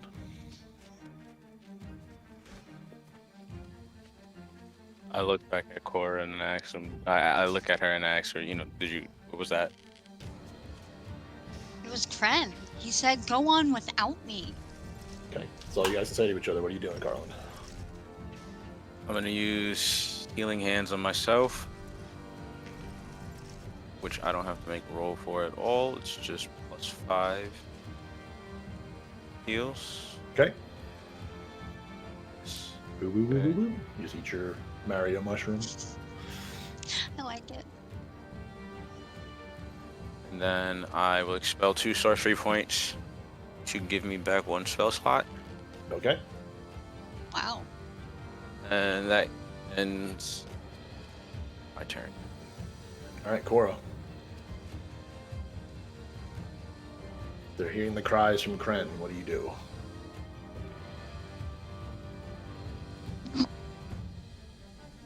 Well, all good hobbits know that if someone tells you to fly, you fool. You should keep going forward. Let's see. 5, 10, 15, 20, 25. Cora's really distraught. She's gonna run up to the opening of this room with the torch. See what's going on in there. That is where we found the alcohol, right? Yeah, it's the alcohol. It's the wine. This chamber is a lot cooler than the other ones you've been in. This is where the alcohol was stored. All that wine.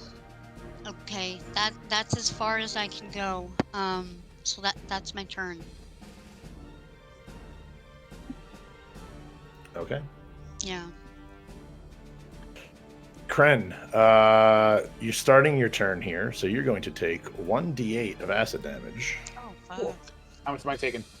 4 total. Okay. You can give me a strength saving throw. You got to beat a 13 to try to break free. You're damn right I am. Use it as an action to do that. Okay. Do I? Is this disadvantage or just a flat roll? Or how am I doing this? So because you are poisoned still, yeah, it's still a disadvantage. Okay.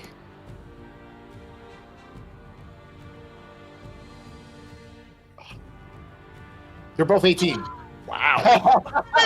Oh, That is a first. 30, 30, 20. As you're able to tear the searing web from your body and detach you from the floor. Yeah. You're still on the ground, so you still have to take half your movement speed to get yourself up, but yeah, you're no longer restricted and you can do what you need to. Okay. I'm going to... Alright, so half the movement to get back up. Am I allowed to use that, the dash action? Right? So... I rode 15 feet of the regular movement, right?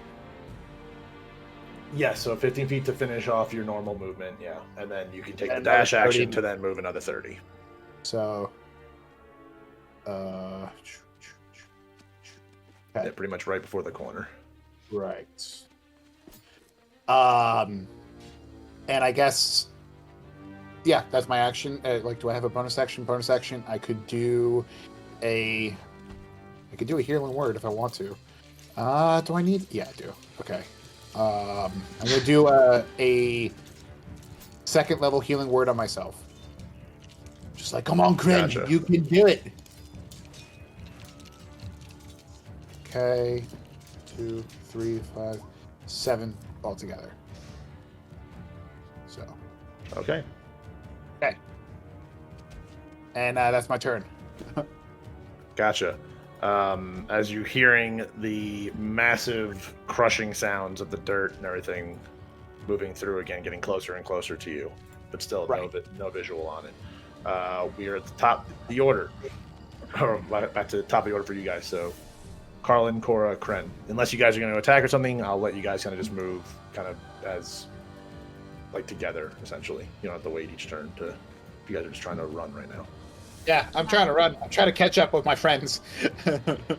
yeah, Carlen and I have nothing to attack right now, so we're just So we'll trying do to make our way back to the for this entrance of turn the right front. now. It's a shared initiative. So yeah, if you guys just move, if you guys want to just move, feel free to move right now.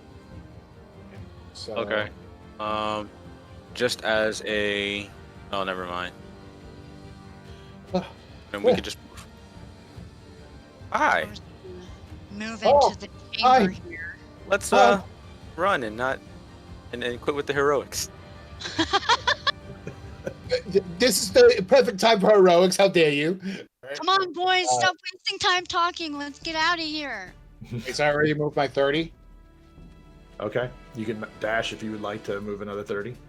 Yes, please. Okay, go for it. So yeah, if you want to do the movement to dash, you guys can. As you get back to the chamber, where it splits off to the right or the left, I'll leave it to you guys if you want to remember which way you guys came from. I'm pretty sure we came... Okay, so we're looking ahead. I'm pretty sure we came from the left. Yeah. Yeah? Okay, let's carry on that way. Okay. As all of you are hearing a louder groans and shrieks of the monstrosity as you hear it moving through, as you feel the chamber beginning to shake a lot more. Just more noticeable, just little like tremors from the dirt and whatnot. Okay. Whew. Well, that inspires me to keep moving. Okay, give me 1 second. Sure. So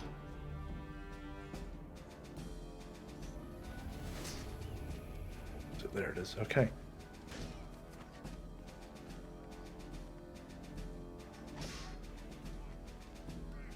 And I'll cast Cure Wounds on myself. Okay. I'm going to speed this along a little bit. You guys are able to make it to the chamber where you guys had seen... So you can do your heal wounds and shit. I'm just moving you guys a little bit. Back to the chamber with the pillars. In there. Or at least I left a lion in there. I don't know if the lion's still in there, but there was a lion in there. The lion is...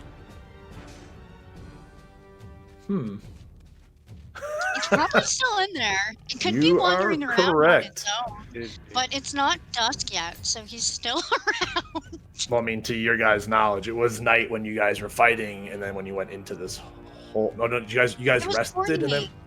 Did you guys rest and then go into the hole, right? Yeah, you did. Because you sent the strong masters off. That's right. Okay. Okay. And then we sent them back to town because we figured there was some bad juju going on. So it was late morning when we hopped down in the secret tunnel. And so the lion's probably still around somewhere. As you guys enter or get to the... Why isn't it fucking dropping in? As you get into this chamber, you can hear the lion, like, kind of like making sounds. Why won't he fucking drop in? It tells me he's right there. You guys can see him? I can see a token at the top. That's not him. But you can hear the sounds of a male voice, kind of like, easy kitty, like easy. As it sounds like there's the voice of another person at the other end of this chamber. And Tyler, that will be you. No, Cora's gonna yell out, "Is that you, lion?" Name was Derek. Oh, thank you. One of us is here. Do you know this guy? You hear a voice respond out. Can you call him off? Oh shit, there's a person over there, you guys. Whoever you are, you might want to leave. There's a giant spider lady after us. A giant lady? You guys good? You been down here too long? Spider lady. Spider lady. Get the hell out of here. We're trying. Don't come any closer. It's a trap room. Lots of traps. Come closer. Oh dear. Elamar, yes, sure. Closer. Whatever. Yeah. So on the D&D Beyond page, you should be able to click your initiative and it should show. There you go. Nice. This is a very popular tunnel today.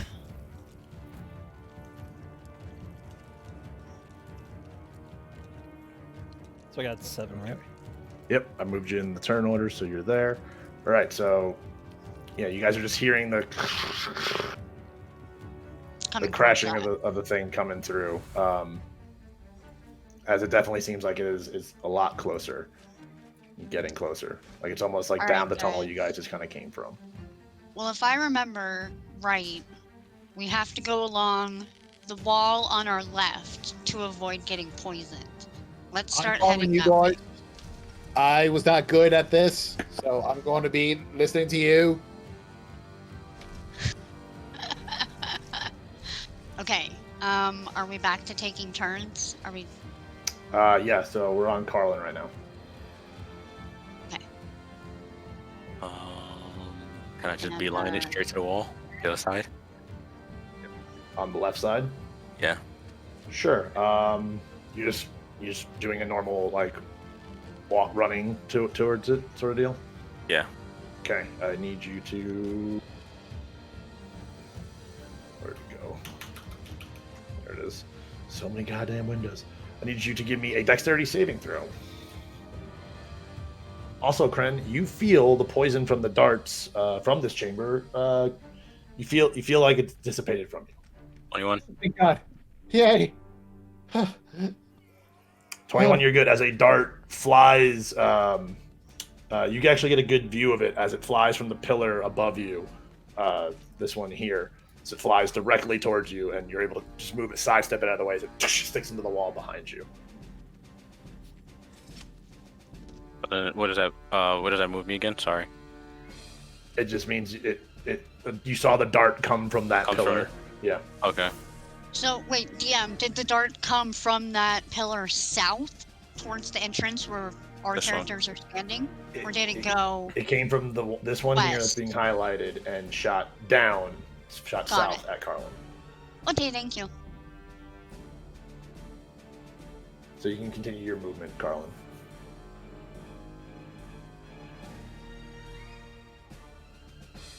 I just wanted to make sure that I have everything correct. So I was 15 from that point.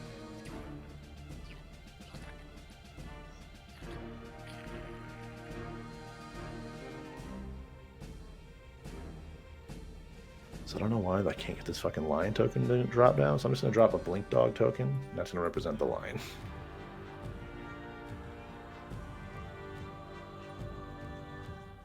Weird that the lion token disappeared.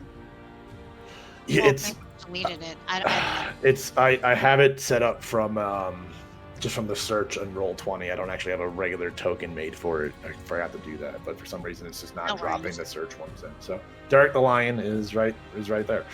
Actually, technically more closer towards Elevar. As Carlen, as you get closer, you see the lion just kind of like staring at Elevar. I'm saying that correctly, right? Yeah. Okay. I yell, "Stand down!" to Derek. Its head kind of looks over its shoulder and just kind of takes a seat. And then that movement ends my turn. Okay. Elevar, it is your turn. So now that I see, the lion's kind of standing down, I see this new character out of here. I kind of just go, hey, "Are you okay? What happened?" I got beat the fuck up, and we're running out of here. So I suggest you turn around and hightail it, because that's what we're gonna do. End of conversation. What are you doing? End of conversation. I'm going to step aside momentarily because can I check to see how, if he's hurt or not? With your vision in the dark, yeah, you can tell that you can see in his clothes there's what appears to be puncture wounds. He's got a pretty serious one, over his left shoulder, where there's a bigger puncture wound is sitting. Okay, so I'm gonna move over to not block the entrance. And I'm going to just one. How do I move my character? Select move. You should just be able to click and drag it. Okay, yeah, there we go. So I just move over one, and then I kind of say, "Okay, get out of here. I'll make sure everybody else gets out safe." How many more of you are there? 2 more. All right, so you go, and I'll make sure that they get out safely. Okay. And then my turn. Cora. Cora is going to follow the path that Carlen took. Okay. It seems the dart does not fire at you as you walk into that line of sight. Well, that's good. All right, I can make it that far.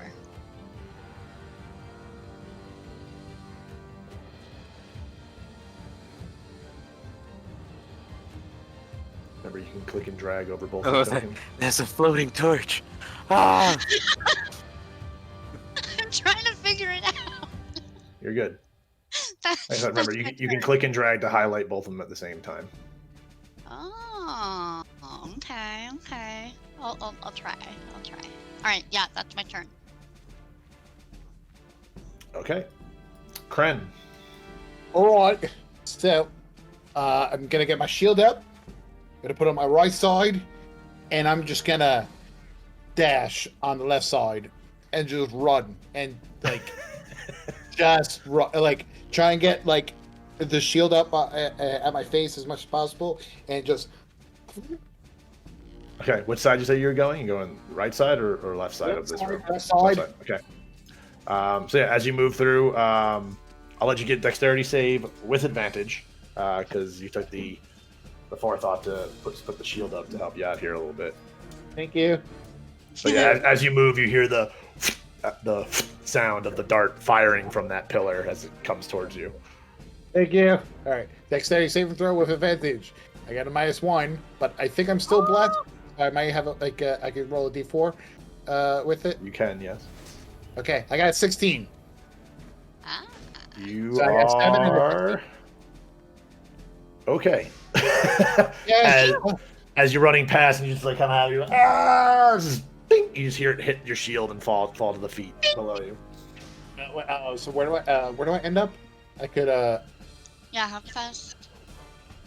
So you move 30 to 5, 10, 15, 20, 25, 30. You're pretty much like with Cora. Okay. we took the dash action though. You dashing Yeah, too? Okay, fast. so then another 5, 10, 15, 20, 25, 30. You're up with the lion. Well, technically, you're kind of, because of how tight it is here, you're kind of stuck with Carlen. That's fair. But yeah, Cora, you kind of just see Cren, like, shield just up, kind of just, like, run over you. You're just like, what the fuck? I'm not even being stealthy or anything. I'm just like... Yep. Beat over stealth. Okay. Again, as you guys kind of like look back and you hear just the sounds of it. Like it sounds like it's pretty much close to the where you guys just came from into this chamber.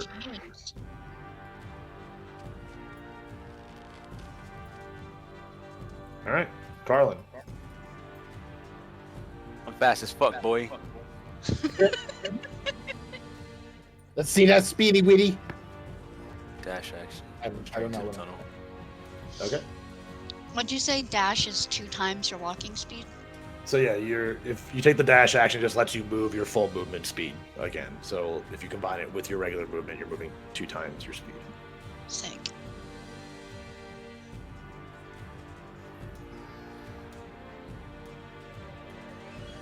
All right. Well, if Carlen's just going to be moving, then Elevar, it is also your turn. So with my, I guess, dark vision or whatever the hell, do I see the beast at the end of the tunnel now? Just because I could see the token on the... Barely. You're between, like, looking through these pillars, trying to look towards the end of the chamber, you're seeing, like, some, like you see, like, these long, like, gangly, like, what you're assuming could be legs. Like, you can't get a good, clear picture of what's coming out of this chamber right now. Would I be able to know if these pillars are holding up the ceiling? Like, I'm planning to ideally break the pillar to pretty much topple everything as everybody leaves. Is that possible? At glance, because of your dark vision, at glance, you can see that it does go from ground to ceiling. Regarding if you know their support beams or not, give me a... Let's see, what would it be? It would be investigation check. 8. Yeah, you're not quite sure whether or not these are load-bearing sort of pillars or not. Right. Okay, so I kind of just like I move a little bit closer. Let me just get the select move. Move a little bit closer, like kind of hugging this pillar to my right. I kind of see them running out, and I just kind of I bring out my axe, and I kind of just ready. Well, not my axe, my great axe, and I just kind of ready just to be prepared, and that's kind of it. Okay, I need you to give me a dexterity saving throw as you stepped in front of this pillar and hear a sound. Oh god. Okay. Dexterity. Welcome to the game. 10. Oof. Okay. You had to get a 14 or better. You are hit for 1 point of piercing damage. Okay. And you have been hit with a poison. So did you give me a Constitution saving throw? Constitution. Okay. Jesus Christ. 5.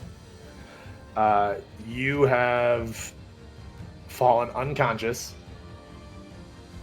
Yeah, you have fallen unconscious, and you are now also poisoned. Man, this is a good time. So I'll start making my new character.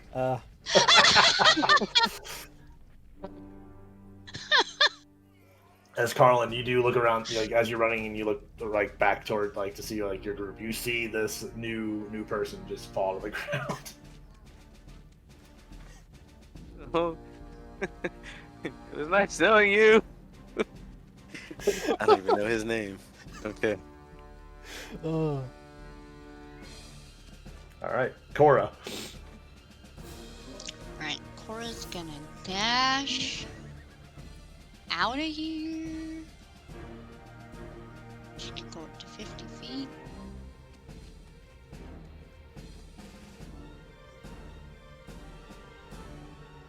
So you gotta dash, run and dash. 10, Yeah. 15, 20, 25, 30, 35, 40, 45. Yeah, you're pretty much right up with Carlen. As you run past with the torch, you see the voice. You finally see the form of the voice that you heard from the other end of the chamber as he is unconscious up against the pillar. Where is the lion? I can't see him. You ran right past him. Oh, okay. Hi, Derek! Oh. As he's just sitting there like a good boy. Does that end your turn, Cora? Yes. Okay. Cren. All right. I'm going to run to here, and I guess like I see this person in front of me. Just like, I don't know who you are, but we are leaving. As you see him in a very familiar position that you know of from being in that corner. Would you like to try to wake him up? Oh, he's asleep and everything. He's unconscious. Can I like sneak like? Can I like very like I don't want to go into the path of the thing, but like Yeah, you could reach. He's literally like he's up against the pillar on that side, so like you don't even have to like you can literally like reach around like and just like if you want yeah, to I want like to touch grab that. him, and can I like fireman carry him? Oh. You could as you throw him over your shoulder. Give me Or a you can throw him strength on check. Derek. Strength check, gotcha. That is also true. Derek is also here. Yeah. We didn't put Derek in a turn order though.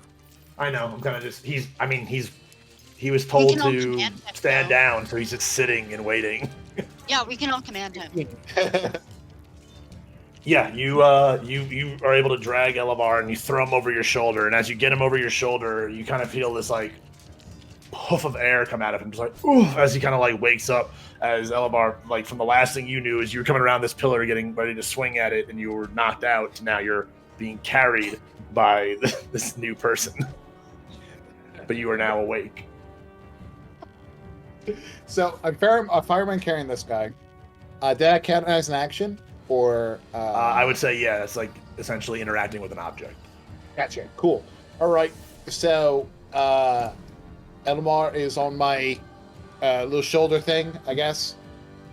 Carrying him. I think I have like 10 more feet of movement. Because if it goes 20 feet, I'm just going right over there. And How I'm trying to. heavy is your character, Elevar? 100 and no 210, or it said Okay. What's your carrying capacity, Cren? It's probably Carrying? ridiculously high because everyone's is super fucking. What's high. your strength? Oh, my Well, that- strength is 14. If you go to like equipment, it says underweight carry to tell you you can push drag and lift 420. Carrying capacity is 210.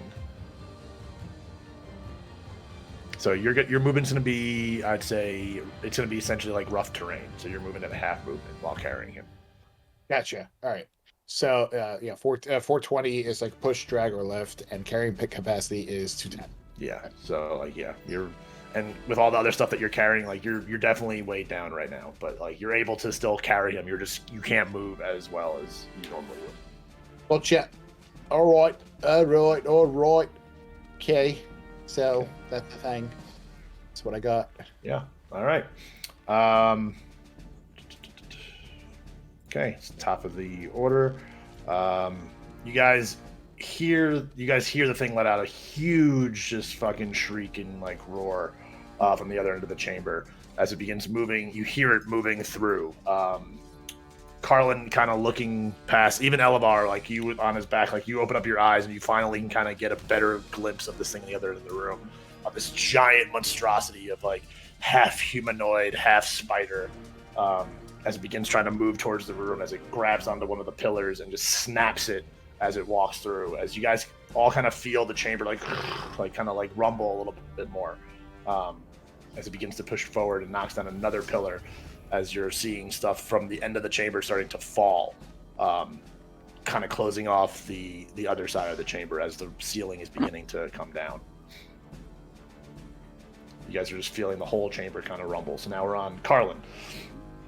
I yell, Derek, run, and then continue to max out my movement speed. Okay. Elevar, you're being carried right now, so leave it up to you if you want to try to tell Cren you can to drop you or whatever. But yeah, you're being carried by Cren right now. Or by this weird-looking creature. I don't think you probably have ever seen a changeling before. Maybe. So what I'm kind of stirring, and I'm just like, okay, yeah, appreciate this. I think I'm good now. You can put me down. So I kind of like. Sure? I could carry you a bit more. No? I mean, technically, I was here to save you, so I feel like I shouldn't be here right now. But yeah, you could drop me. I think I'm good to go. All right, dropping yet? I drop him. Yeah, I kind of like, okay, and I kind of ready. Does that waste a movement or an action? I would say it's probably half of your movement speed, but I'm kind of having like all of you move at the same time right now. So Cora, if you want to keep running, go ahead, keep running. Yeah. And would I be able to? I don't think it works this way, but would I be able to use Ensnaring Strike on just like the wall to kind of like grow vines and block the path? You certainly could try. Yeah. As soon as like once I see that Derek kind of passes, I know his name's Derek now because line. Yes. They screamed it. Yelling at him. Once it makes sense. Once Derek passes, I'll try to use Ensnaring Strike on the exit. How poisoned is Elevar? Like, is he good? Same way that Cren was? It's the same way that Cren was, yeah. Okay, and Cren was fighting, like, through the poison, so... Yeah, it just affects like abilities and saving throws. You did great, he has disadvantage on things. Okay. You're doing amazing, sweetie. So yeah, Cora and Cren, you want to keep moving. Elevar, you're waiting for Derek to get past, and then you're going to cast Ensnaring Strike, you said? Yeah, on like the very exit. Oh, can I like ping? I don't know. Yeah, very like. Yeah. So yeah, if you just like click and hold, it will like. I see. A circle. Yeah, I'll try to like use it on like this corner, and then try to block off like this square, basically. Okay. So pull up Ensnaring Strike. Just want to look at it as well. Let's see. Concentration.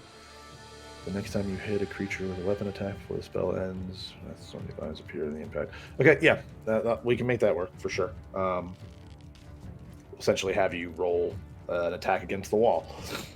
Okay. And the wall will have like an AC and whatnot. Spells, where is... Everything has an AC. Okay, so yeah, Cora, Cren, do your movement. I'll move Derek to follow you guys as well, and then... Yeah. I'm gonna be using the dash action.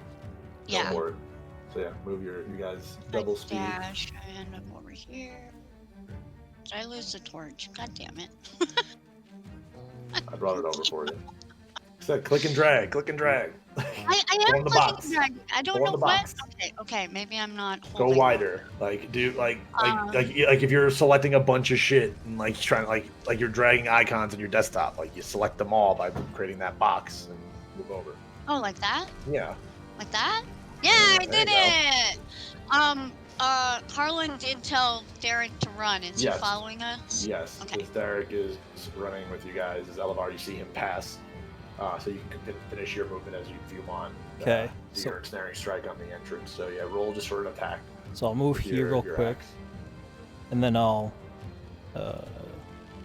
use cast and staring strike, and then I'll run the damage. Or did I? Okay. So it's a strength DC I have to do. Okay, I get it. Yeah, I wasn't sure if I had to click the damage Strong portion. is this wall. It's dirt, so not very strong. I'm gonna say, you know what? I'm gonna say it works. We're not even have to have the wall roll because the wall doesn't have like stats like that. It just has an AC. So yeah, as you drive your axe into this dirt wall, this just massive thorny vines kind of appears in that like 5-foot square, like jagging off of the wall there. Cool. And I guess, do I still have like a movement afterwards? Yeah, because you haven't moved your full, so you can finish off your full movement. Okay, so That like was 30 feet, so you moved 5, so you have 10, 15, 20, 25, 30. You pretty much get around the corner. Yeah. And then that would end my turn. Staring at the lion as the rest of the crew is down the hall. All right. You guys are hearing more just shaking as the tunnel itself is beginning to violently shake. As you're hearing just more groans, this snapping of wood pillars from down the hallway, and just hearing more just dirt, just like from behind you guys.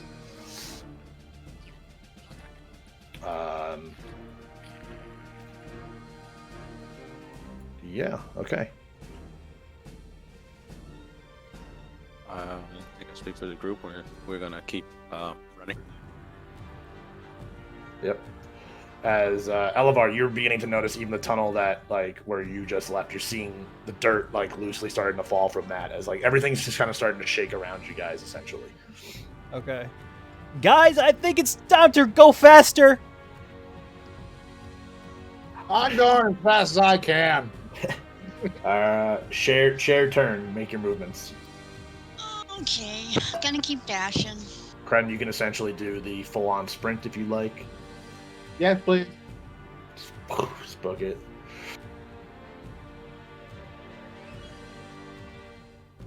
So the dash would be the whole thing. Yeah. So where's the Yeah, so that the full sprint is you exhaust every single thing you could do on your turn just to do a straight line sprint for 5 times your movement speed.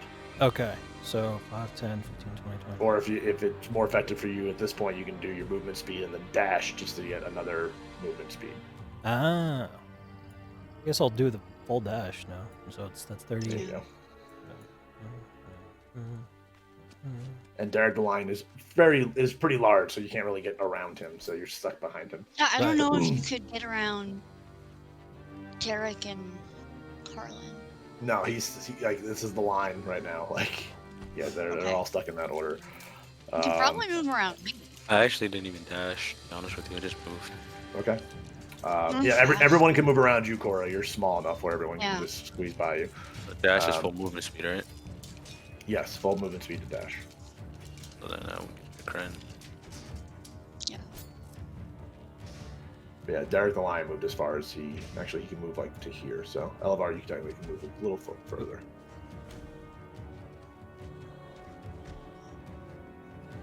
Ah, cool. Okay. You guys begin to. Elevar, what's your passive perception? I have it right here. It's a 12. Okay.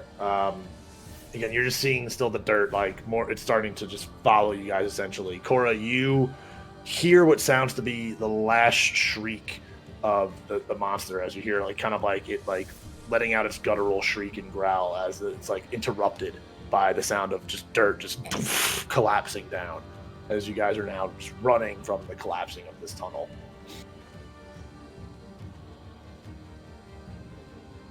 So yeah, it's just all you guys. You just keep sprinting, keep yourselves moving right now.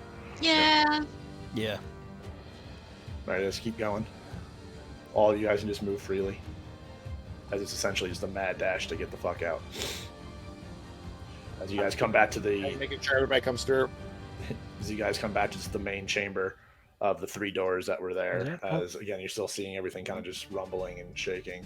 I think that's that's so far. Yeah, everyone you can move Derek if I don't move him, just so you guys know. Okay. So I guess now I'm here. All right.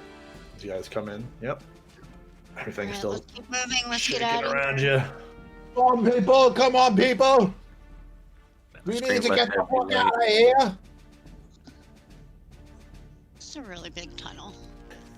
As you guys can start to, as Cren gets there, you can see the stairs towards the end of the tunnel as you guys are making for what seems to be light. Written down this shit. As Elevar, as one of the last ones coming out of the chamber, you're seeing everything kind of starting to fall around you. Just this big plume of dust and dirt just following and chasing you guys down the hall. As you guys make it to the stairs and up to the top of the barn, as you hear the last bit of the rumbling of the earth underneath you crumble, and a big plume of dust and dirt just shoots out the stairs and kind of fills the barn up. So you guys are shaking that all off, just trying to catch your breath and get your sight back as you have escaped the tunnel. Oh shit! Damn. Fuck that tunnel! Ah. Alright. So, I was not in control of that situation whatsoever at any point. Well, I mean, Is everybody okay? it's nice to meet you guys. Who are you? Thanks for Who the are assist. you? I'm Elvar. I was kind of just, everybody's like, hey, there's an issue at this barn, and I'm like, okay, because like, I'll help you out. And then I showed up, and everybody's kind of waiting, and I just kind of ran inside, and next thing I knew, there's a line. As Elevar affirms about the strong master family coming back to Succumber, and talking to Lord Traskar about you guys, the heroes of Succumber, dealing with some drow and finding a tunnel on the property. Again, as Elevar explained, he overheard the conversation, and instead of waiting for the party from the town to amass, he jetted over here to see what was going on and to assist in whatever way he could. Oh, well, that's legit. Are you an adventurer too? I haven't seen you around these parts before. Yeah, I mean, I look at Elvar and I flip my coin. Ah! Bobby, what does it say? Okay.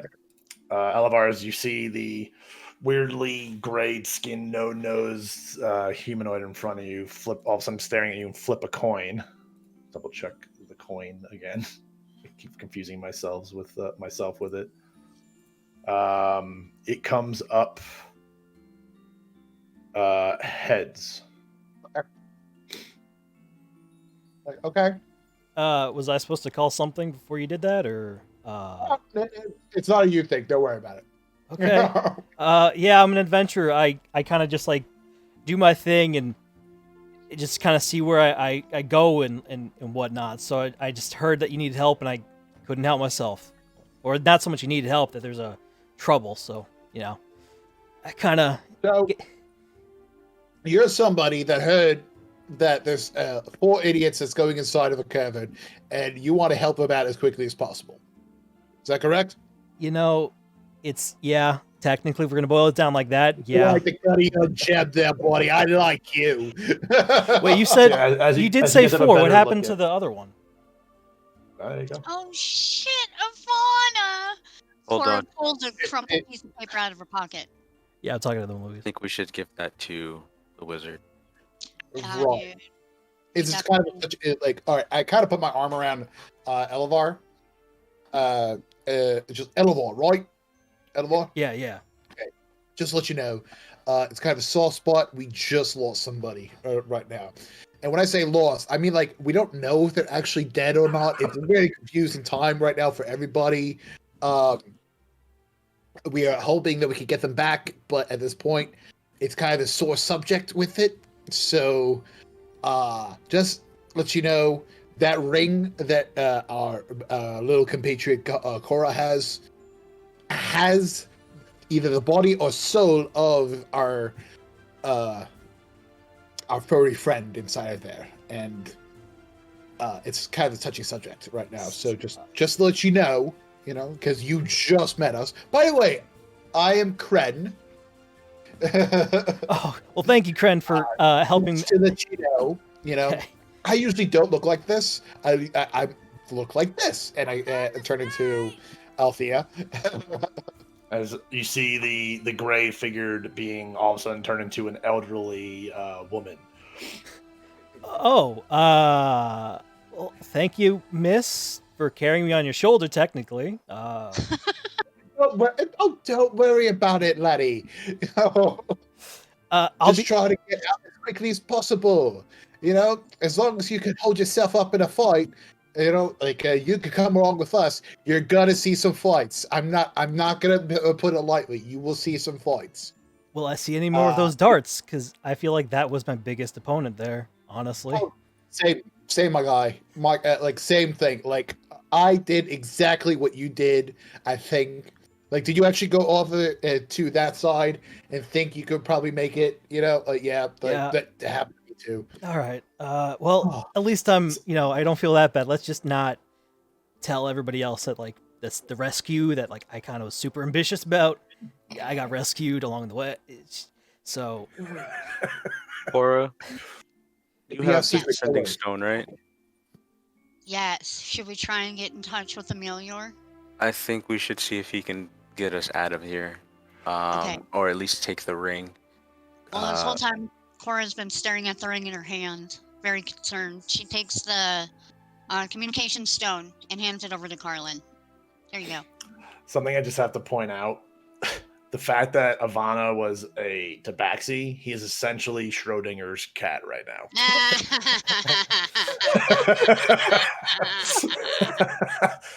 So that's just a happy accident. Didn't even think of it that way. It's like, shit, he's Schrodinger's cat. Like, he's neither dead nor alive. We have no idea. That's hilarious. Quick description for you guys seeing Elevar for the first time. Shit, where the fuck is he? Yeah, he's a pale-skinned, blonde-haired, blue-eyed, about medium height. Humanoid. As you guys are just looking at him, just so you have a description of how he looks. Humanoid? Yes. So I kind of just looks human. So I kind of like look down at the assumingly like smoky kind of like dust settling above the staircase thing, and I kind of go, should we worry about this, or do we think it's kind of settled? Because that was kind of big. I didn't see a good look, but I can only imagine from the giant claws it had. Are there tools in this barn? Should we try to narrow down the... there are some tools. You can see some there's some. You probably see some hammers. The door is still intact. It's just swung open. And to also go with Cora, Carlen was using the sending stone. As you try to call the sage again, there's no response. There's no activation. I swear, this guy's never available whenever we need him. Oh God, and we need him all the time. He offered. You guys know where he is, like. Well, that's also true. I feel like we're gonna I need to walk down to his tower and kick down the door, or like politely break down the door, and ask what the hell is going on.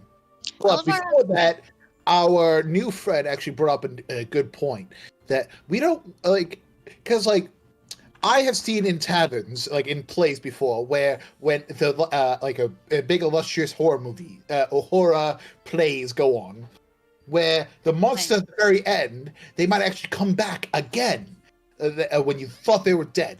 So, well, let's go bring this ring before we decide to do anything reckless. I think we should burn down this barn because, as we saw before, they don't like fire. Right. But here's my thing. Maybe we could actually pack more dirt into this stairwell and pad it on top to make sure that nobody can actually come through this thing, And we actually rip off this door to make it look like there was no hole here to begin with. I think that's kind of a good idea. I mean, is there some shovels in the area that we there's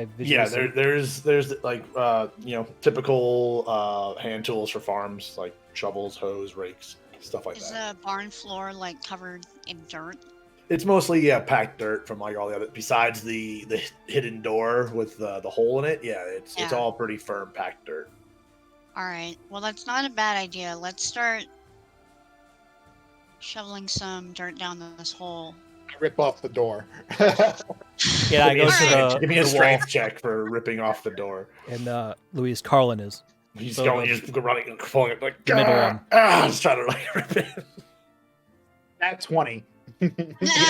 Wow. Yeah. In a So, even 22. in surprise to yourself a little bit, like you hulk out, just rip this door from its hinges. You're just kind of like holding it out, like, oh. I just want to point out that it's Althea form. Yep. doing it. This old lady just ripping off the fucking door. I rip off the door, and I say, "All right, let's start to pack in some dirt to make sure that no one could find this thing again, and then we will burn down this motherfucker, to make sure." And Elvar's I just think like, for you once know, you were right to set it on fire. Yeah, of course. It's a good chapter end to our this story. To just burn it down. But Like I you will say that when we burn it down, I feel like we should all not look at the fire, but continue on our way back and make sure that when all the flames that are going off are behind us, because I've heard from reliable sources that cool guys do not look at the explosions. Just to make sure. Corey's shaking his head. So am I. Our group is so stupid, and I love it. I'm kind of like having an internal dialogue with myself. It's just like, who the fuck is this old granny? Like, she's pulling off hinges. She's carrying dudes out of the cellar. Like, she wants to burn shit down. Okay. And I'm just like, I just kind of go to the wall and grab a shovel just to start digging in dirt while I don't know what they're doing.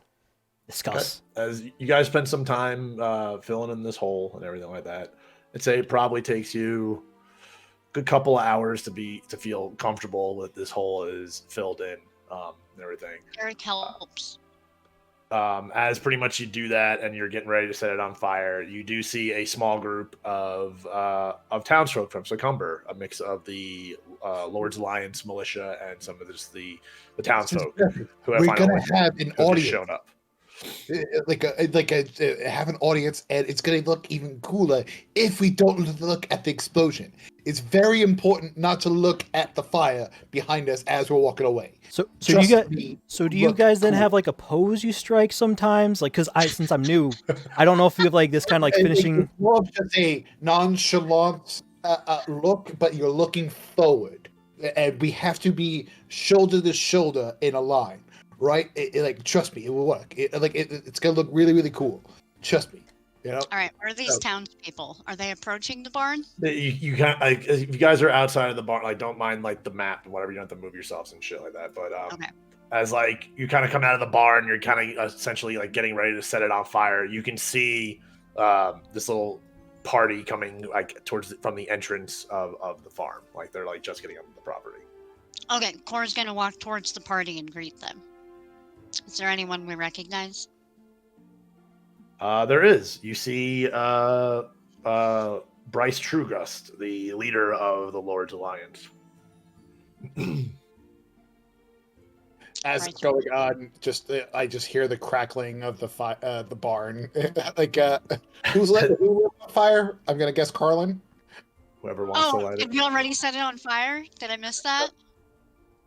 As Cora went up and greeted the Trugust. Yeah, Cora didn't start the fire. I don't think it was on fire when she left.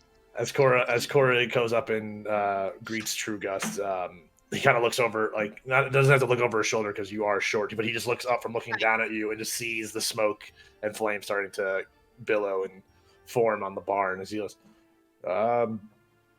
you guys okay here? Looks like setting a little fire. What's up with that? It's to make sure that what was buried stays buried. As he looks puzzled, it's like, we heard there was some drow in a tunnel. What did you find? Nightmares. That's what we found. Nightmares. So you see, there was a secret tunnel. As in the back of the crowd, you just hear one of the guys go, "Secret tunnel." As your friend knows, the secret tunnel. And Trugust kind of looks back and gives a glaring eye to that person. He's like, oh, straightens up. And in the secret tunnel, we found some evil, scary spider monsters. And we decided we didn't want them to mingle with Succumber, so we filled in the tunnel and set the barn on fire. For the greater good, of course. I just want to point out this is basically a meme of like when you see a spider, you just burn down the house. Burn it down. Yeah. I mean, that's you guys have been on brand with that. Like, you guys live the spider meme life since essentially like session 1. Oh yeah, we burned some other spiders. Actually, it was session 2. Yeah, you guys ran into the giant spiders in the ruins and set the tower on fire. Spiders. It was efficient, okay? If it works, why change it? Yeah, these spiders were definitely significantly different from the giant spiders you guys saw on the moor. These things were mutated and things you have never seen before. Like, craziness. All right. With that explanation, True Gus he signals to some of his men as they go and kind of just are standing within safe distance of the burning barn, but are literally standing there watching guard after hearing what you guys described, essentially to make sure nothing comes out of there that needs to be taken care of. As he looks over at Carlen and sees all the different bite marks and the big gash that's there. It's healed up a lot more from the healing spells that you've had, but you guys look ragged. You guys look beat up. As he then signals to others, it's like, let's get them back to town and get them to the healers. We must take care of our heroes. They signal you to take you guys back to town as True Gust and some of the remaining militiamen stay behind. With that, we're going to take a quick bathroom break or whatever that you people to do. But the three of you, Carlen, Cora, Cren, you are now character level 6. So do what you guys need to do for that while we take this quick break, and then we will continue on with the rest of the session. We don't have much more. We're at the 2.5 hour mark right now, so we got a little bit kind of set up the next thing that you guys might do or whatever you guys want to do in town and whatnot. But I don't think much of you have to do much for your levels, but you guys will all be at the same level now. So take a quick break and we'll come right back. Okay, so for those of you that leveled, any questions, comments, or concerns? I'm just looking at Artificer in general. I'm just at second level. I'm just like, oh, this is the class. Okay. Yeah, you get to now. You can, I believe, now infuse an item and stuff like that. You get to do start doing some interesting things with that class. Okay. Oh, and now I guess I forgot to ask this question, but before I guess we get back into the second part, if I have a prepared spell, does that mean that I also have to have those requirements or the components? Let's say for materials. So when it comes to the components, as far as materials go, I gotta ask: do you have a focus for your class, like a magical, arcane focus or a magical focus? I don't remember paladins get one or not. No, not really. There's just we know all the spells. So so if you don't have a magical focus where you channel your magic through, then you need those material items to cast the spell. However, even if you have a focus, if a material requires a gold amount, it actually lists 5 gold of this, 200 gold of that, you actually need that material and that amount of that material to cast a spell. Gotcha. So something like Revivify, which essentially brings someone back to life, if I'm not mistaken, it needs a 200 gold piece worth of diamonds. So the focus wouldn't be able to substitute for that. Right. Okay. And essentially the way I handle that is if you're in shop, you're just hey, I want a shop that's I want to try to find X amount of gold of this, and we deal with it there. Gotcha. Depending on where you are, maybe that will be there, or maybe it won't, but that's essentially just how I handle that. You just dictate hey, I want to buy these materials, is there a shop for that? It's yeah, okay. Gotcha. Cool.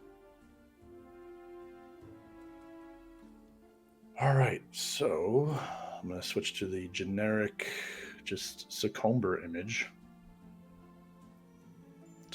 So you guys were down there for a decent amount of time. The sun is definitely past its high point, for sure. There we go, Succumber Town Square. I should actually toggle that you guys are there instead of just clicking on it myself.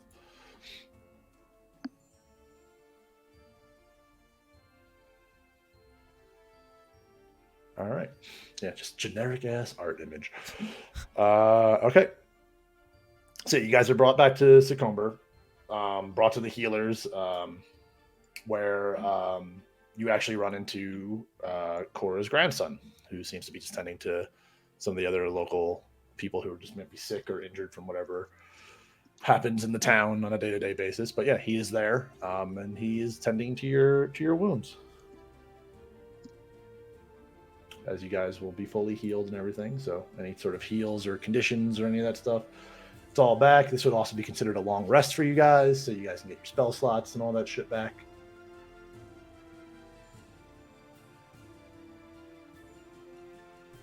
So I'm just trying to make sense of this infused item thing.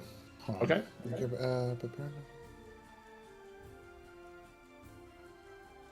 When I infuse an item, what do I do to it? I make it it has to be a non-magical item. I can touch it. I'm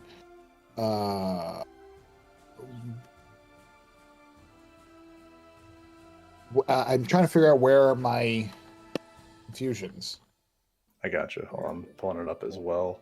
So infuse an item. When you finish a long rest, you can touch up to 2 non-magical objects, imbuing them with one of the Artificer's infusions, turning it into a magic item. You can attune yourself to an item. Your infusions remain in an item indefinitely. Okay, let's do a quick just search of Artificer infusions.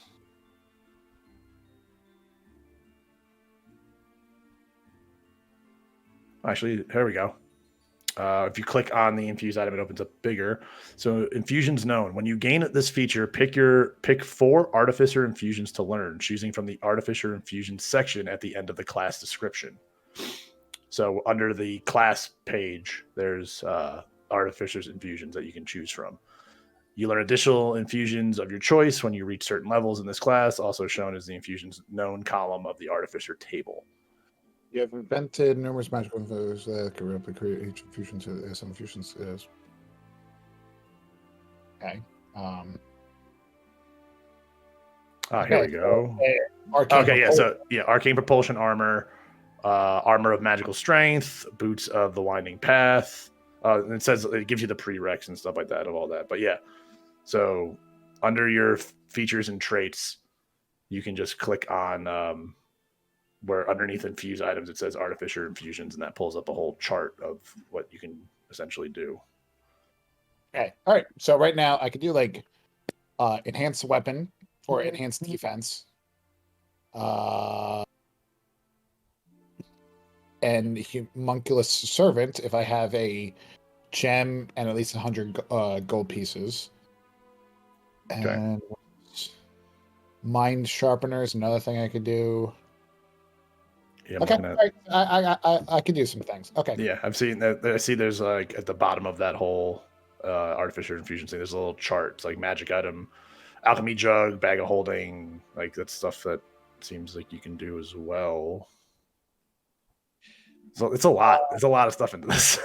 Okay, so like I just have to click on this thing. Okay, cool. Yeah. All right. So I guess like I'm gonna look at some people. I'm like, hey, I could do a couple of things. You know, if you guys want some stuff, you know, like so I go over to Cora, just like your lower crossbow, your repeating crossbow. Can I get that for a second? Yeah, of course. Okay. She rummages around in her pack and brings out the revolving crossbow. I use one of my infused item things, and I give her a repeating shot. Okay. Is that like a process he has to work on it? It's or is it for like long rest, so it's essentially like while you guys are hanging out at the you know the healing house and whatnot. Like it's oh my gosh, that's amazing! Wow. Yeah. Yeah, So as far as I can tell, Artificer is like a big buff, enhance the party as much as they can. So that's awesome. Yeah. Now, it makes it attuned, so you got to attune to it as well to that specific crossbow. Mm-hmm. Yeah, So so there's attunement required, so it would take up an attunement spot. Would How does this work for her? Like, for the item, do I? Essentially, what we'll do is we should take a note of it, like because it lasts per. How It long lasts definitely until I die. Okay, so you essentially either what we could do is Cora or Sarah on your character sheet under the revolving crossbow. If you just want to put in the notes of it or something like that, just put repeating shot down there so we remember that that's what it is. Yeah. And then I will alter it after the session, in reworking what that custom item actually does. So I'll add that whole extra thing to it. I'll touch base with you on that. Yeah. Yeah, After just the put that note in the item so we remember it, so we know what we're looking for. But yeah, so that's magic now. So it's now a magic weapon, which it wasn't before. It was just a mechanical weapon, which is what gave you the repeating shot or the revolving shot. So now you get +1 to it, to your bonus, +1 attack to your bonus damage rolls, which is nice. If you load no ammunition in this weapon, it produces its own ammunition. So like it's essentially just like it's just fucking going. That's amazing. So you never have to reload this thing like, at all. It just does its own fucking thing. Oh yeah, and I'm gonna cast Enhanced Defense on my suit of armor. Okay. So like infuse that's my infused items for the day. Cool. So yeah, for you as well, just put that note in there as well, and we'll double check that to see if we have to make the custom item to make sure it shows up properly and whatnot. But we'll deal with that. Should I put it in notes or should I put it on the equipment? Put it on the if you click on the equipment itself, like in your equipment tab, you should be able to put notes on the individual item. Okay. Oh, I see now. I have to drop down. Yeah, customize. Gotcha. All right. Cool. Corey, you're good with your level? Yeah, since I haven't been to the monk dude in a while, I just did sorcerer. Okay. I mean, you could still train in monk, like you're a monk, so it's just, you could still level it if you want. It was more just he was giving you the ability to do the tattoo which he's already expelled all of his knowledge of that to you. Yeah, so what I was figuring is might as well level up the sorcerer because now I get into the realm of my meta magics. So that's going to be very, very fun. But now I'm just figuring out my spells. Oh, wait a minute. Okay. Elevar is already level 6, so you're good. Nope. Hold on. I can do this. Through my thing, it's gonna be hard to figure out how to do Cora's thing. But enhanced defense, I could do this. Let me show my screen so you can see it.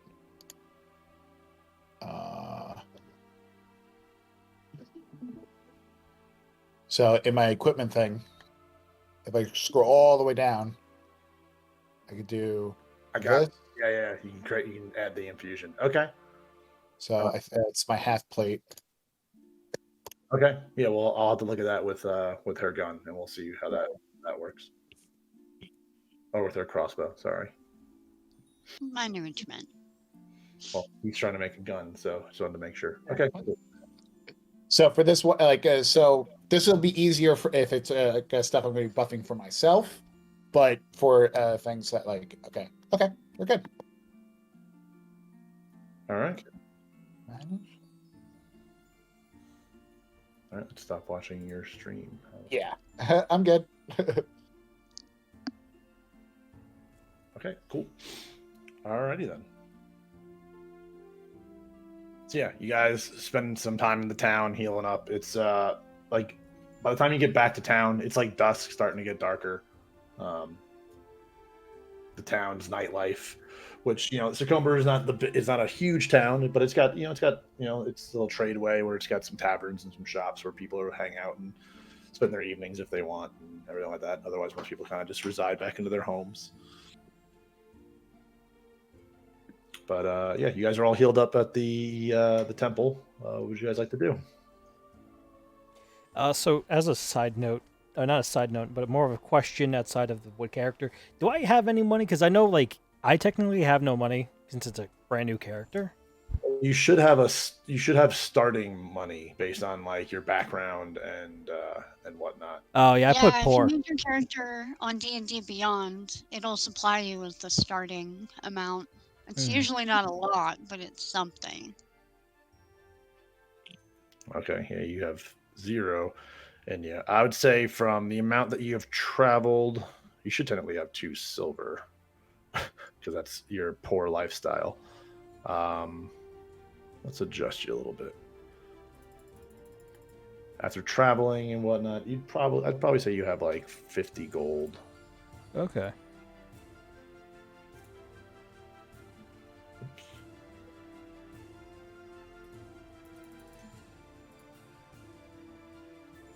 Other possessions, a silver coin.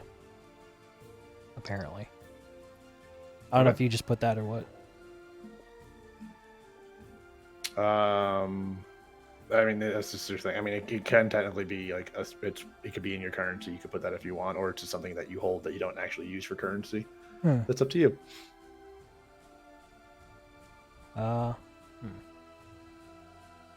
You do have a focus. You have the holy symbol. Oh, okay. Yeah, so a holy symbol is a representation of your god or your pantheon. Cleric or paladin can use a holy symbol as a spellcasting focus as described in the spellcasting section. So that will replace any materials that are needed unless the material is a gold amount. Gotcha. Cool. So like essentially for like RP purposes and whatnot, like when you're casting a spell, you're essentially like holding that as well, or like that's like, you know, that's equipped on you, so it's accessible to be used for the spell. Gotcha. That makes everything a lot easier. Yeah, definitely. I think that might be more of a 5e thing where they added all the like arcane focuses and stuff to kind of help mitigate the material needs for spells, but they still have the stipulations there, which I think works really well. Right. Cool. And if a spell isn't prepared, I can't use it, correct? Correct. So yeah, so pretty much the way most classes are pretty much the same. I think particular certain ones, but I believe the paladin is at level is where you get to change your prepared spells. So every time you level, you get to go through your spell list and swap certain things out. But it's also there's a limit to what you can swap out per swap. Okay. That should all be described under your spell casting. Yeah.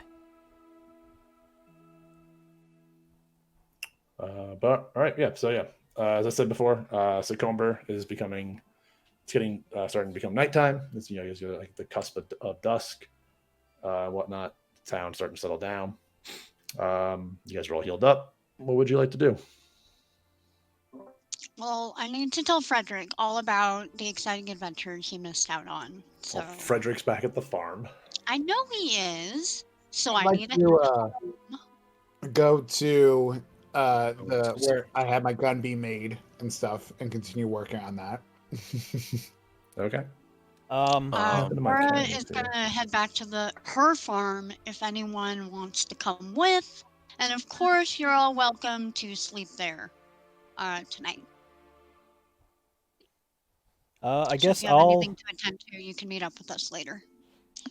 So what I was technically invited by Cren. No, yeah, I was just making sure. Like I was invited by Cren to join them on their adventures, right?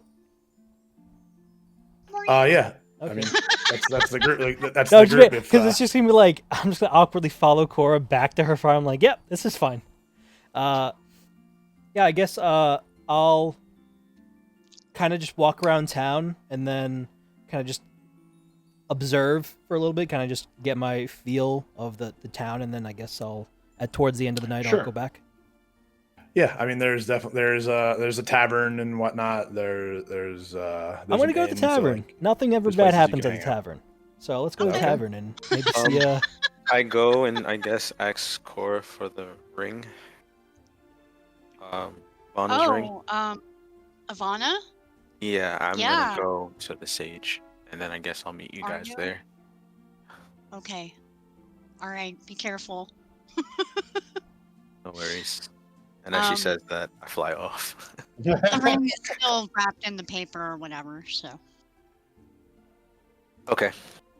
Okay. So you guys are splitting up for right now. Just want to make sure. We are. Okay. Cora's going to the farm. Cren's going to the blacksmith. Carlen's going to the tower, and Elevar is hanging out in town, checking out the tavern. All right. Yes. Okay. I guess I give the sending stone to Cora, and then I guess in that regards, let me know when you guys are on your way. Sounds good. While I'm at the tavern, I guess. Okay. Yeah, I'm trying to think of like if there's should I perceive anything at a tavern? See like if there's any like using my rogue background that nobody knows I have. Like, is there anything like nefarious going on in town?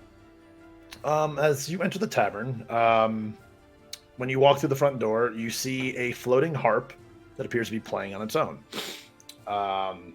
The tavern itself, it seems actually pretty like calm and normal for most taverns. Like some tables are a little rowdy, a little louder than others, but it's not fully filled to capacity. There's definitely a few empty tables, definitely some empty bar stools, but it just seems to be like a regular, typical, easygoing night at the tavern right now. It just seems to be filled with townsfolk, just normal Joe Schmoes, just kind of like winding down for their day. They're hanging out there.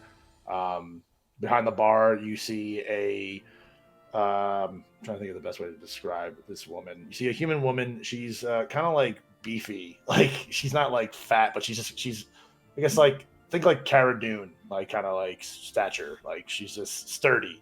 But she seems to be like polishing a mug and kind of just like sees you and like raises her hand like hey, like nods her head as you enter, just acknowledging that you're coming into the bar. I raise my hand like, hey, how's it going? Yeah, what's your cheapest ale? Our cheapest ale is a nice light amber of it's 1 silver piece per pint. Yeah, I'll have one of those, and I take a seat at the table, and I kind of just like let the day of like what the hell just happened kind of like, oh man, and I kind of just sit there and I wait for my pint or whatever. Gotcha. As she pours one over and slides it down the bar as you extend your hand out and catch it. Some of it sloshes on the bar top and whatnot. She's like, enjoy. Let me know if you need anything else. As she kind of goes back to her business and tending to other patrons. I feel like drinking is an extremely appropriate reaction, having just witnessed what you witnessed. So. Yeah, as you reflect on you coming to a group's aid that you had heard about, and then thinking of being heroic, immediately kind of embarrass yourself by being knocked out right upon meeting these individuals, and kind of just processing the group itself of seeing this elderly halfling woman, then seeing this gray creature become an elderly like human or elf-looking woman, and then just the monk who's just booking it and touching and ducking around everywhere. Yeah, as I get my ale, I'm just kind of like, yeah, thank you, because like that's just like what I'm thinking. I'm like, I really needed this. If I didn't take that long at the blacksmith stuff, I would be going to the tavern right afterwards. So like if there's a role playing stuff we have to do at the blacksmith, like yeah, I could do it. But like right afterwards, like I would be going straight to the tavern and trying to meet our new compatriot. I will say you went to the blacksmith and you saw him. He was closing up for the day. He informed you that he made some more progress on the firearm based off of your design and whatnot, but still quite a bit of a work ahead of you guys. Definitely stressed on like it'd be really great if we had an extra set of hands that might be able to help us out with this and whatnot. Kind of reminding you about the Lord's Alliance, that they have a blacksmith. Maybe he might be capable in helping in this assistance, or just reminding you like, hey, if we had another blacksmith helping, this would speed this along a little bit. But otherwise, he like just kind of gave you like a rundown and like a check of being like, hey, like this is what's going on. You still probably about 14 or 15 days out from having this thing even be completed, and hopefully be in working form once it is completed. But you still got some time ahead of you. So after that, I'll be going straight to the bar, and I'll be looking for Elevar. As you walk in, you see the harp. You see the harp as well. The rest of the bar reacts to you walking in because they know who you are. As like they kind of like hero of Succumber as they all like raise their glasses like as you come in. You see Elevar. Come on, guys, you're too much. Now, I have to say that if it wasn't for a certain individual, I would not be here right now. Elvar, where are you? I promised you a point earlier. Come on, boy. Well, I'm searching around for him. As you're scanning the room, and you kind of Elevar has his back to the door, but his head kind of turns and looks as you catch the profile side of his head. Give me a perception check, Cren. Gotcha. Perception. Since I still have my shield with me, it's I have an advantage with it. Correct. Yeah, as long as it's on you, you still have advantage. Yay! Dirty 20. Dirty. Wait, is it? What is it? 17 plus 4, so dirty 21. Okay. It shows you had 19 and 15. Yeah, so I had a 17, whatever, like 19. Yes, okay, all good. Either way, as you see him turn his head, you happen to notice his ear seems to have some sort of scarring on it. As you approach him at the bar, as he turns back around, there's an open bench, stool next to him as you sit down. I'm still like gesturing to the crowd. I'm just like Elvar over here saved my ass inside of that spider cave. Inside of that farm, we were surrounded by all these small freaking spiders all over the place. When I say small, I mean the size of a dog. And there was this half woman, half spider creature, amalgamation of nightmares and drugs that you could muster up in your heads. And we were outnumbered. We were lost. Elvar came in and saved our butts. Seriously, he came in and smashed 2 bugs right in front of me, grabbed my ass up, and decided we were getting the fuck out of here. If it wasn't for Elvar right here, we would all be dead. I kind of just like... I asked for a pint from the barkeep. Bartender, I would like to buy my friend here at least 5 rounds. We're going tonight, and we are having ourselves a time. Tell you what, cheapest ale for everybody in the place. Screw it. I got the money. The entire bar just erupts like, hey, as they all raise their glasses.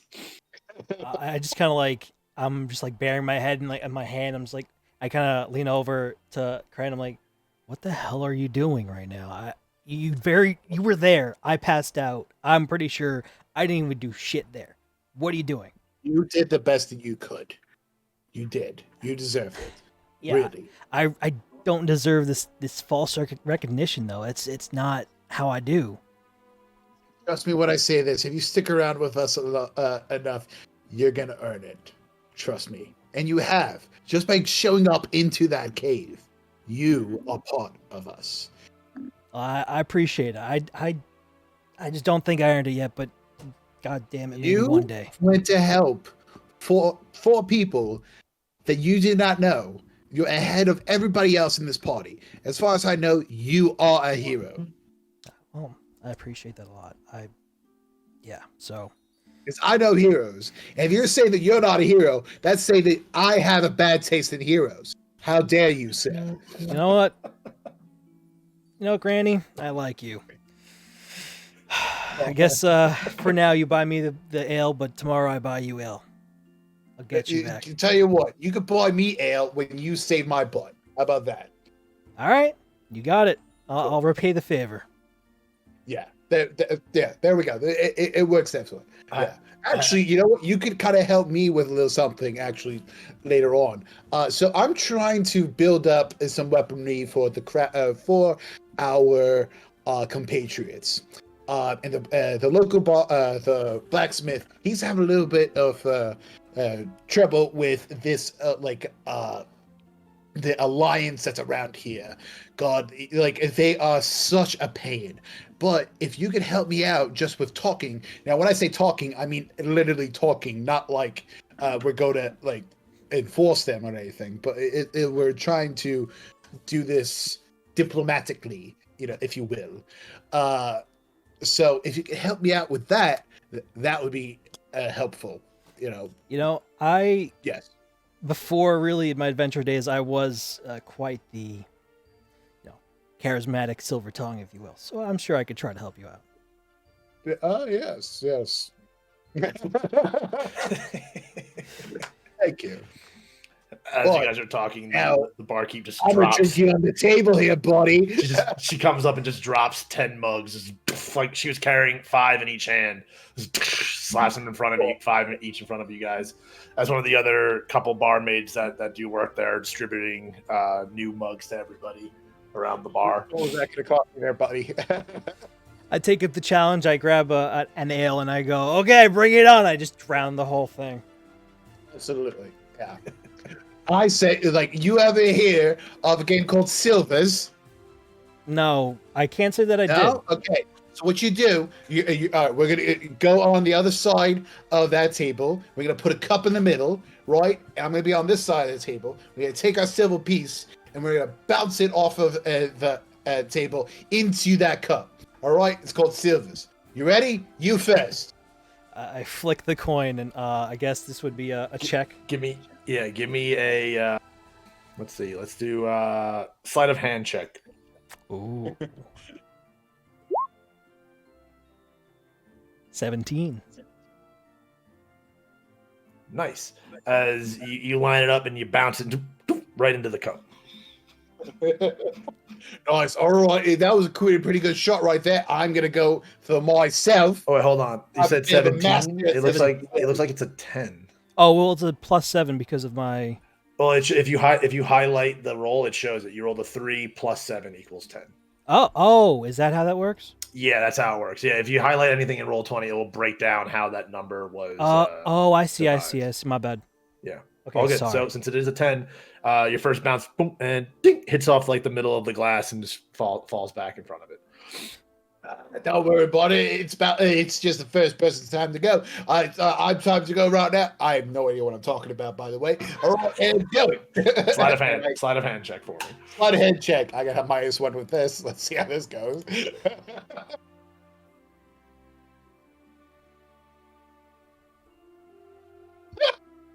I did 2 -1, and that's a 1. You bounce it, and it takes a weird bounce where it seems to bounce back, and it hits you in the chin. Are you good? I don't think we're that far in the night.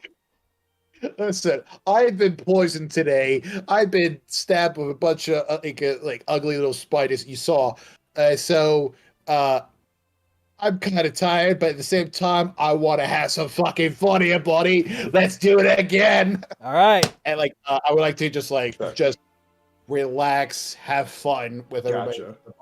Yeah. Just have each of you do one more sleight of hand check to see if you guys get this done, and then we will move on from your RP. Holy shit! Natural you bounce it like you kind of like give like a backhand like just like drop as it's just like no, just swoosh, just like plunk right in the center of it. Just drops down nice and not like the old Taco Bell like get the coin in the thing, like it just drops, like it doesn't float or it's just straight to the bottom.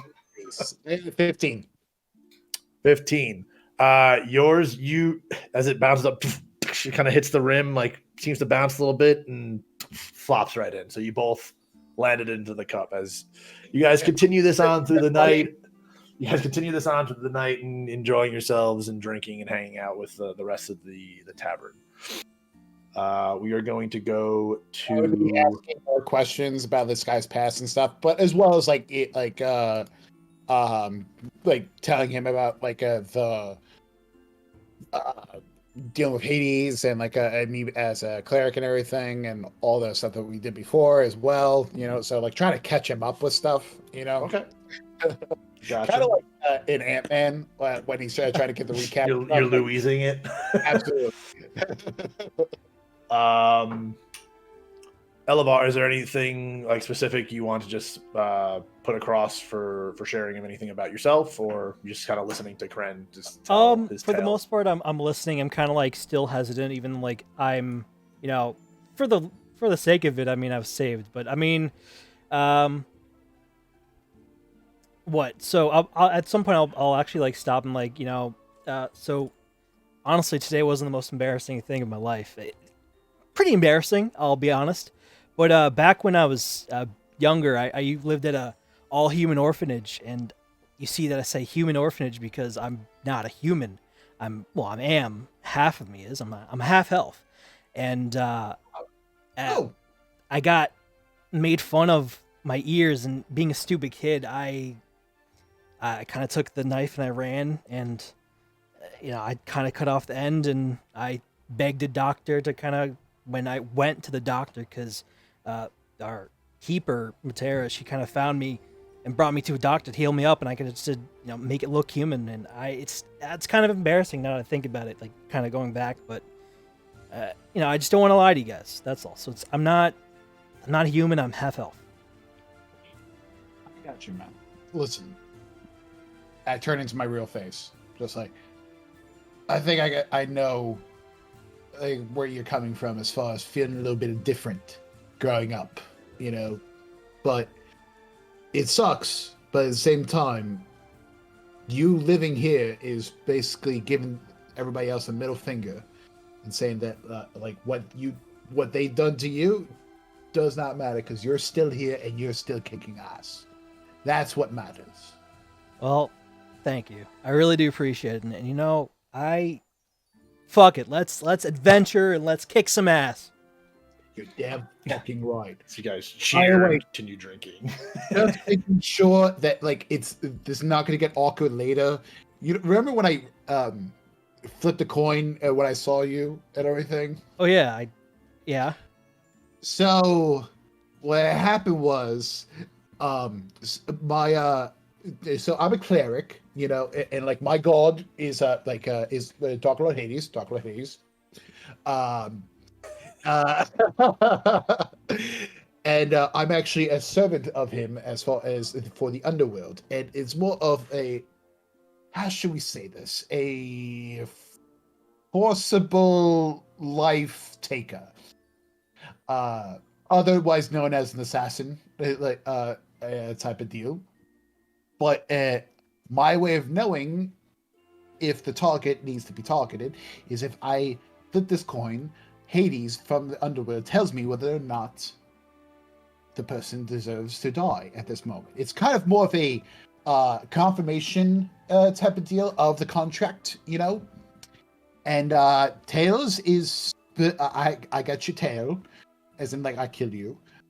Heads means that you're good. You get to keep your head, and luckily enough, you got heads. So I know that you are not one of my contracts that I have to collect. So if you see me doing that again, that's what's going on. Okay. It's never personal. Like, that's one thing I want to make clear with like whenever I do take a life, it's not personal.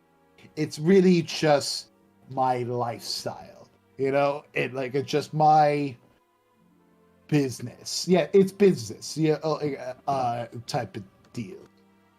Okay. Not personal. Listen, hey, we all have something in our past that maybe we got to deal with and helps us out in the future. I kind of have. I'm still currently doing it.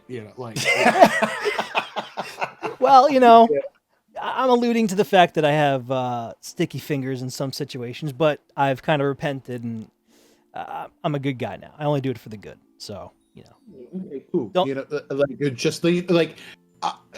With this group alone, I've seen my death toll quadrupled, that I usually do. So I'm just like, you're gonna be around death a lot. So, and we don't care if you got a bad past, because we all got a bad past. All right, I'm gonna say this right now. Cora is a sweetheart, but she can kill you if she wants to. Really easy. She can kill me when I'm sleeping. She's very small and nimble. She can do that. Can I take a notebook out and just write this down? Cora will kill me. Cora will kill you. If you cross her, she will destroy you and everything you've ever known. I know that. Carlen, he has a lot going on, as in he could do whatever the fuck he wants. If you want him to heal you, he could do that. If you want him to carry you off and do some other shit, he could do that too. The guy's amazing. I don't know that much about his past though. Truth be told, I'm loving Cren explaining the group. It's fantastic. And Avana, and Cren gets a little sad and just like, and then there's Avana. Oh yeah, the ring guy. A furry friend, who I don't know if we're gonna get back. It's kind of hitting me now, just realizing it. Me and him, we'd be on the front lines a lot. He has a really kick-ass sword. I will say, I think he might have been a self-harmer, in some way, shape, or form. He had stuff going on because he would cut himself with his blood onto the sword, and the sword would grow a lot, and I would make the joke of that, he's compensating and stuff. Good times, Yeah. I audibly let out a chuckle in a serious moment, Jesus Christ. I am here for this. This is great. It's still fresh, realizing because we had some of course we had disagreements, but a lot of the time when you're fighting next to somebody for your own life as well as others, and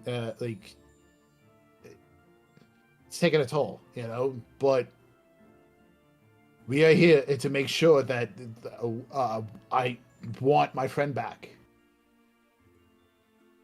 but I don't know if I could get that back. Well, we won't know until we know. So for now, you're damn right. We'll have hope. Shots. I say we get some shots. Yeah. Shots is what we should. All right. As the boys continue drinking throughout the night, just getting themselves plastered and nice and drunk, we Star Wars swipe to Cora returning back to her farm. As Frederick is sitting outside, just kind of staring out of the distance and just bending down, chewing some grass.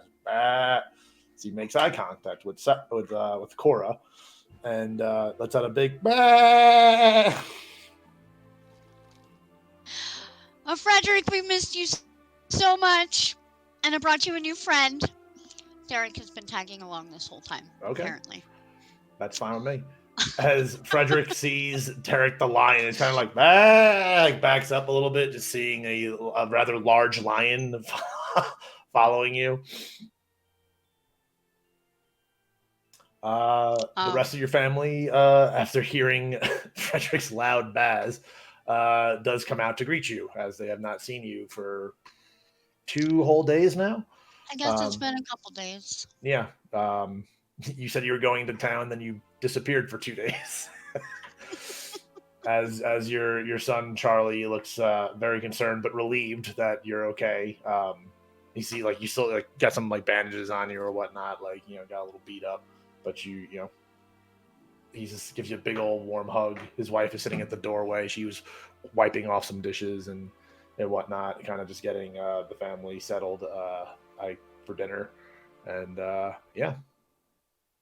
Yeah. So, Cora catches Charlie up to speed on everything that has happened.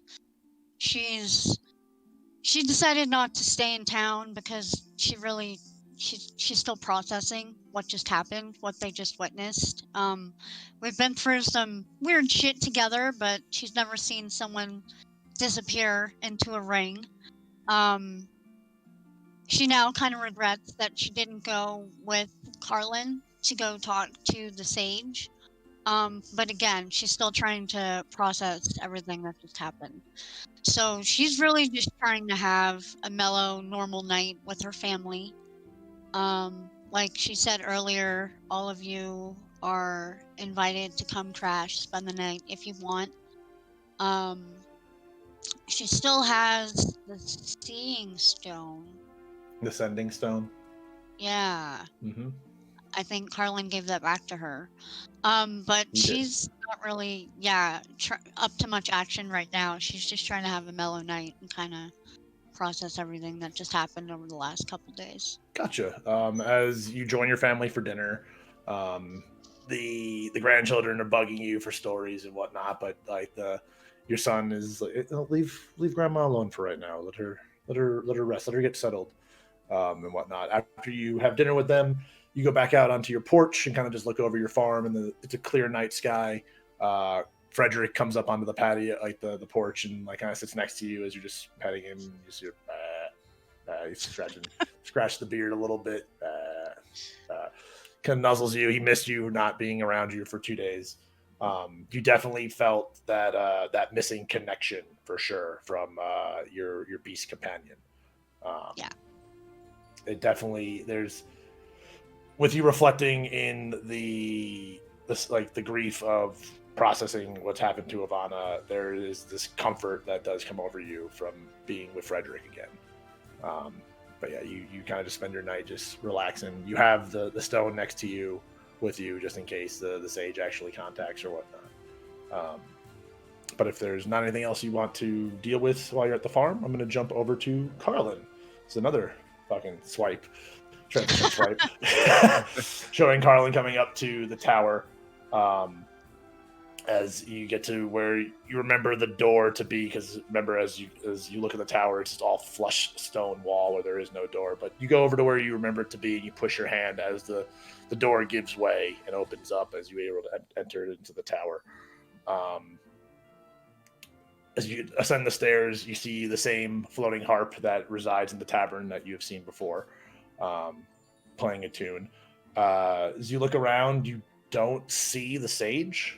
Some of the cats of the many 12 cats that are around this place kind of like come out and like greet you. Some of them like rub up against your legs, but you kind of make eye contact with one that's sitting on a desk as it kind of looks at you and is like, wow, and just jumps down and starts like walking around the corner. If you remember, the tower, this main chamber of this tower circles around a big pillar in the center that has different doors and whatnot through it. As you look to the right side, you see where it should be the stone wall. You see what looks like glass as it looks over again, the really nice clear skies, clear night. You can see the torches of like the lights from the Tradeway Road area where the tavern is. You can see the little bits of stuff going on in the town, but mostly it's a pretty calm and peaceful night just to look over from, especially after all the things that you guys have been through as of late. But you follow the cat, or actually, I'm going to leave that to you. What I was going to say I follow the cat. I got too involved in my own self. No, that's okay. I follow the cat. Okay. As you follow the cat, you come around essentially the blind spot of the center pillar. You see the giant iron gargoyle that resides in this chamber, standing in like a kind of like a resting ready pose, staring at a closed doorway. I approach the doorway. As you come up to the door again, you see it's closed. The golem he turns its head and looks at you, and then just looks back at the door. I knock on the door. There is no response. Look at the cat and then, kind of gesture. Where's the sage? Give me an animal handling check.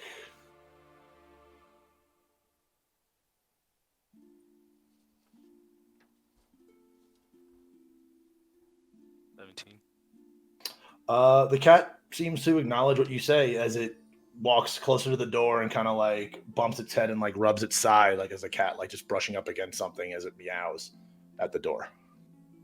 I open the door. Like, is there a handle or anything? Yeah, it's got like a loop handle. It's unlocked as you go to pull it. You go to push it, and it pushes open. And I just scream out, Amalor? No response. I open the door and just keep continuing into the room now. As you enter the room, it's a relatively small room, probably about, it's about 8 feet by 6 feet. So like a relatively small space. On your left and right are two torches or two lanterns that are dimly lit. There seems to still be some oil in there, so they're still going. The center of the room is a stand with an opened tome sitting on it.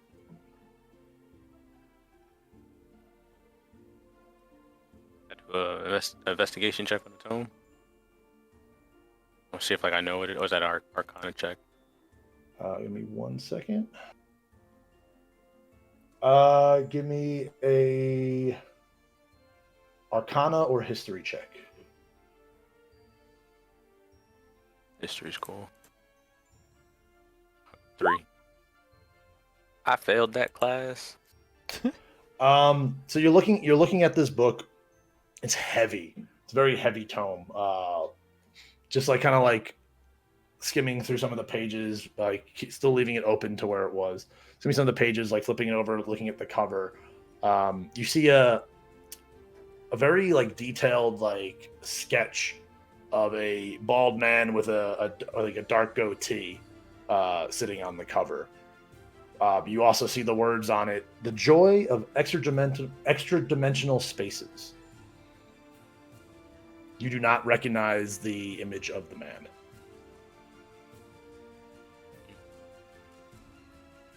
Hey, this seems like a good read. And then, is it like on something?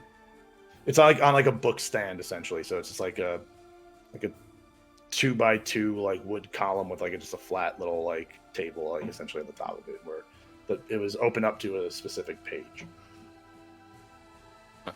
Up and walk with it.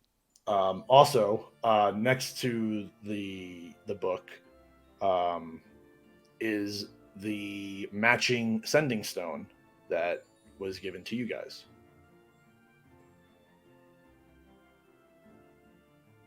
Pick up the sending stone. Okay. And then I speak into it because I remember that I gave the other one to Cora. Okay. Hello? Cora, the stone lights up, and Cora, sitting on the porch of the farm, that stone lights up as well as you hear a familiar voice of Carlen saying hello. Cora picks up the glowy stone and says, "Carlen, is that you?" Yeah, it is. I'm obviously at the Sages, but he seems to not be here. And he didn't take the stone.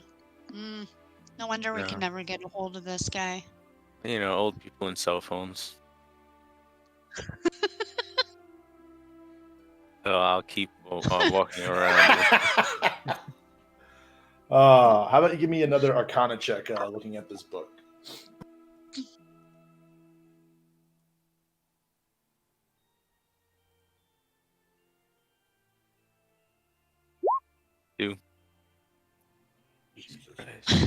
Was the book open when you found it? Or was it closed? It was open. You're looking like on the page that was open. You see a bunch of scribbling of words. It looks like shorthand. You're having trouble discerning what it says. But you're seeing like images of what appears to be like sketched double doors. You're seeing like some sort of like rune symbols that you can't really decipher. And again, just other words that you're having trouble. Like looks like shorthand. Like you're having a little difficulty deciphering what you're seeing. Tell her, now I'll take the sending stone. So I'm looking at the strange book, but I have no idea what it is. It was open. There's like somebody with a long beard and a bald head. I have no clue what this might be, but I think I'm gonna keep reading it. But I'll definitely keep looking for the sage, and I'll keep you posted, Cora. Okay, let me know what happens. I'll be here at the farm. Okay. Like I'll keep, obviously walking around, but like trying to sift through some of the pages still. Are you leaving the room and walking around the main chamber, or just walking around this little room? Leaving the room with the book in tow. Okay. As you walk out, the iron golem is staring just right at you because it was staring at the door as you walk out. As it sees you come out of the room holding the book, it kind of is like you see like this big old air like puff come out of its nose as it kind of like nudges forward a little bit. I notice that and I walk back into the room with the book. Okay.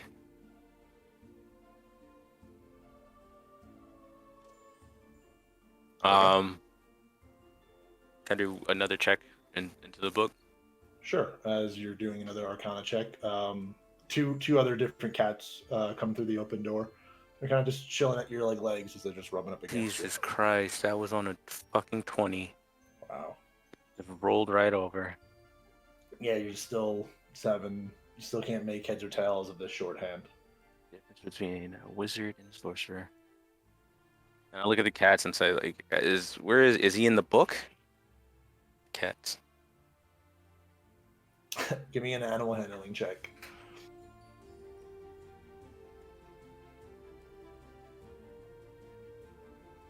Ten. They kind of just like look at you as their tails just wag and just staring at you. Oh, can't they bring us like food or something? The cats? I mean, yeah, didn't they do that the last time, or is it what? I mean, Amalur can kind of maybe do things with these cats. Oh, but I can't extra stuff. Give me a pint of ale. You could try. Yeah. Is there anything else in this room specifically besides just the? No, yeah, it's just an empty room with the 2 lanterns and the book stand there. Yeah. It's definitely very puzzling to you, like, and it's probably frustrating that you can't seem to figure out the shorthand. Yeah. I feel like this is it. It's his book. Give me a history check.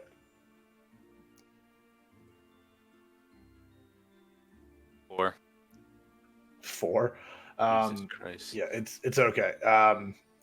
Looking again at the image of the sketch, it looks nothing like Amalur. All right, I'll put the book down on the stand, and then proceed to walking around. See if he's in that area with the large table that we all sat at. Gotcha. As you walk out of the room, the cats kind of follow you and just scurry off in their own ways. As the golem's still standing there, and it just essentially pays no mind to you as you walk out of the room as you begin walking around again. You come to that table. It's covered in just loose papers and little open tomes or scrolls or whatnot, and it's just cluttered. Like looking around this place, it's like, how the fuck does this guy live here? Like, just some crazy old sage, just shit everywhere. Lives with a bunch of cats. He's very secluded, like this typical like crazy old person house. Give me a investigation check for checking out the table.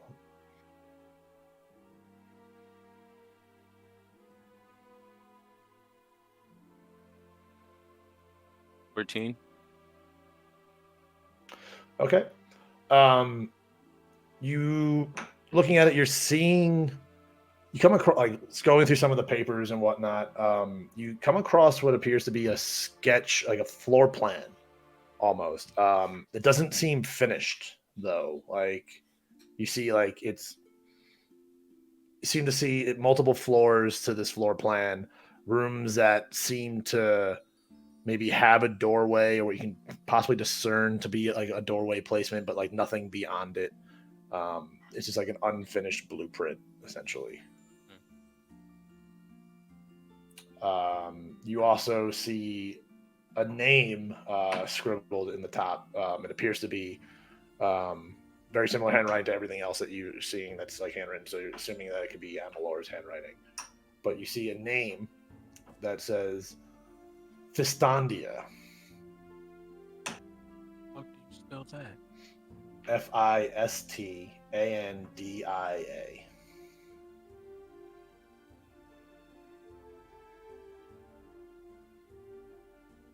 Okay. That appears to be a like elven name. It's not a name you've ever heard before, but just the way the name reads, it sounds elvish.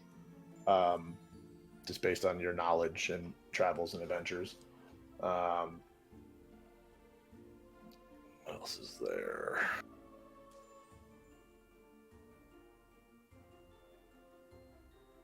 You also see what seems to be the same sketch of the double doors that was in the shorthand of the tome in that room. And I don't know where the double doors lead to, right? Well, where they are. No, it's just another image of it. This one appears to be a little more detailed. Yeah.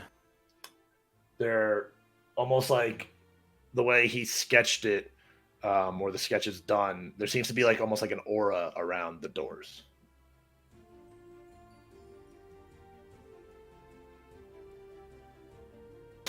As you're looking through the papers, the black and white cat jumps onto the table. As when it lands, just like all these papers just start to slide around. Wow! You look at the cat and go, "What?" Wow! Just shrieks at you. Does it hiss? No, it's just like it's like almost like it's yelling at you. Like if it was just like a person, it's just like a kid that just came in. Like, look at me! Look at me! Look at me! I'm looking at you. What do you want? Wow! This is just Help me like find ammo. How about that? Puts its head into your hands, and looking for attention. I pet it and pick it up and put it on my shoulder. You just feel it buzzing. Just say, I whisper, cats are so weird.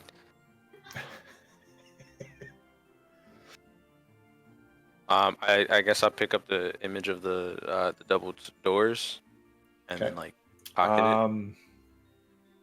With that investigation score too, after you picked up the cat and like you kind of just like looking down again, you see a word. You see that same shorthand again, but you see one that stands out from what you might have seen in the tome. Like it's a matching sort of word sort of deal.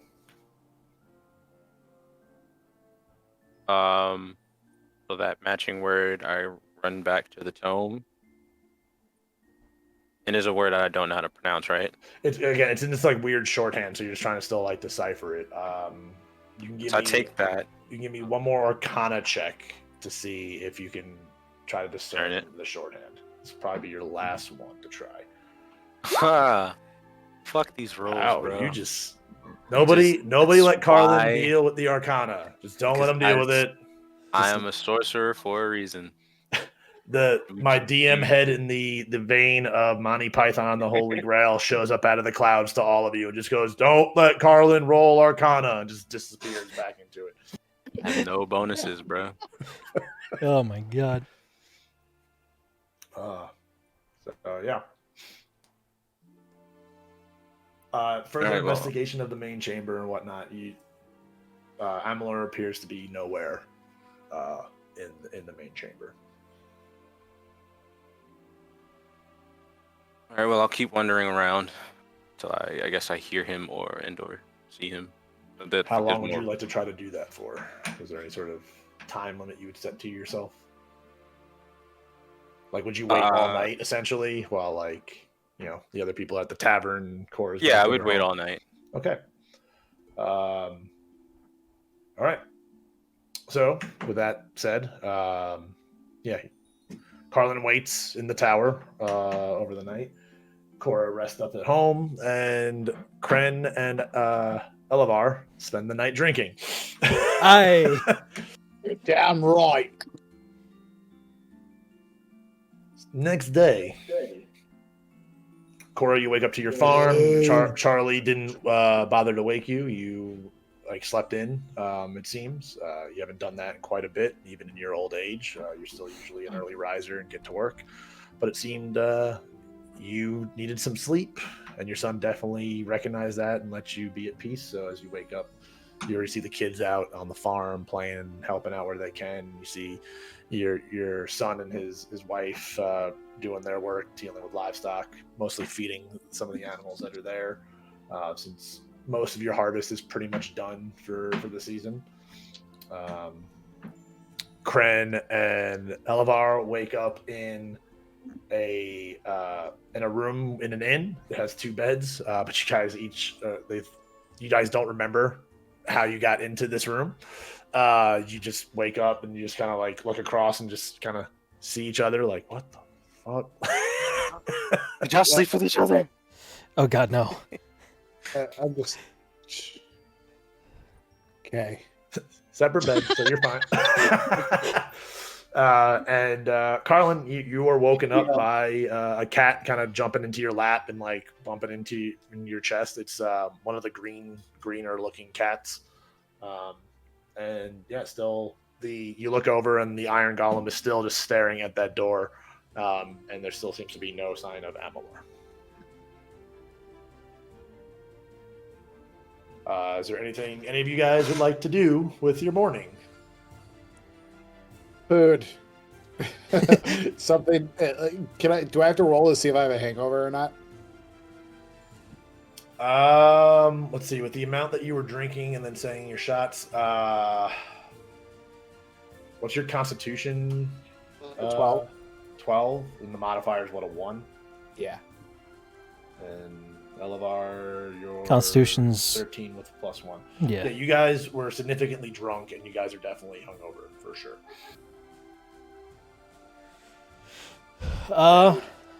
Just going. I look at you I'm just like getting up, just like food, grease. That's what we need. You know, that you might honestly be onto something here. I No need TL. I hope they also. No need TL. I hope that they serve food here. Okay. I guess let's. Are we on the first floor or the second floor? Is there a third floor? I don't. You guys just see the interior of your room. I there is a window, but the curtains are drawn, so it's still dark in this room. There's a very low lantern that's sitting by the doorway. It appears to be filled with oil, which means somebody definitely dropped that off there. Gotcha. I literally roll out of bed, and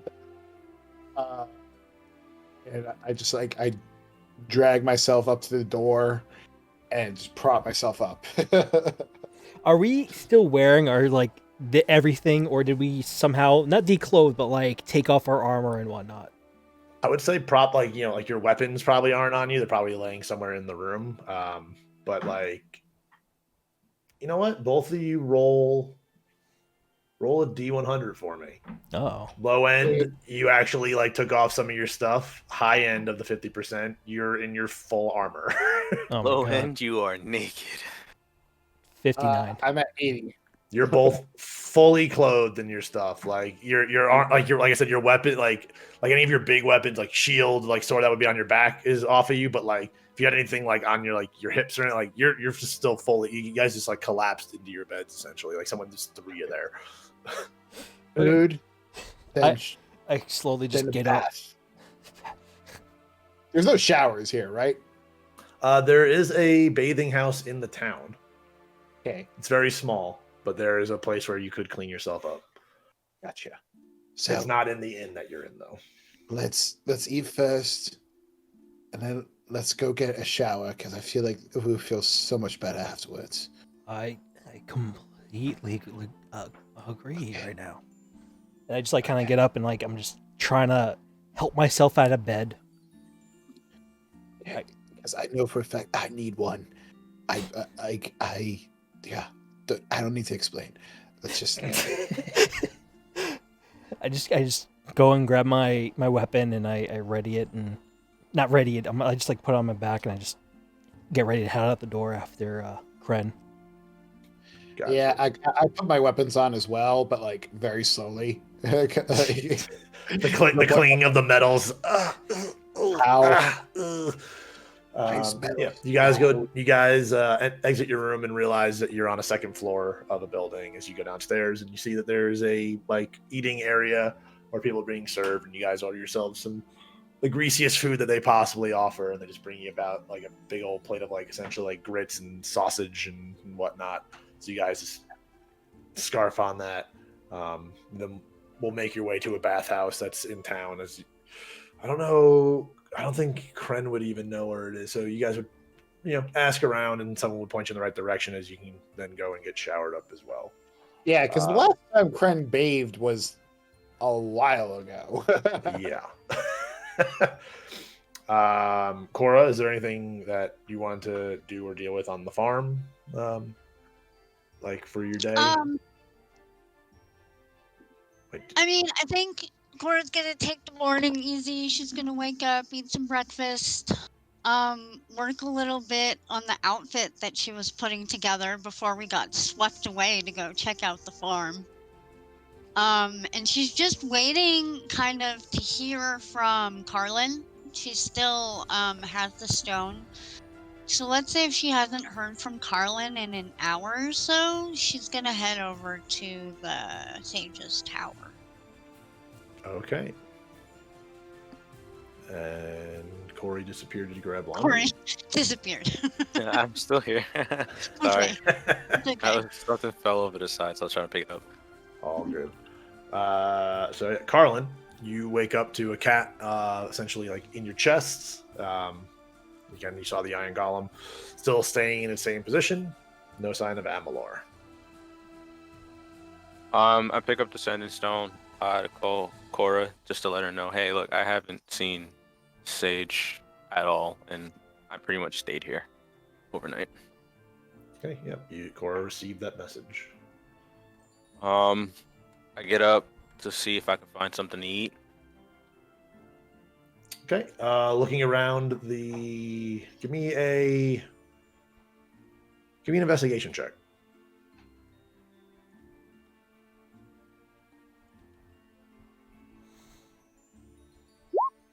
Okay.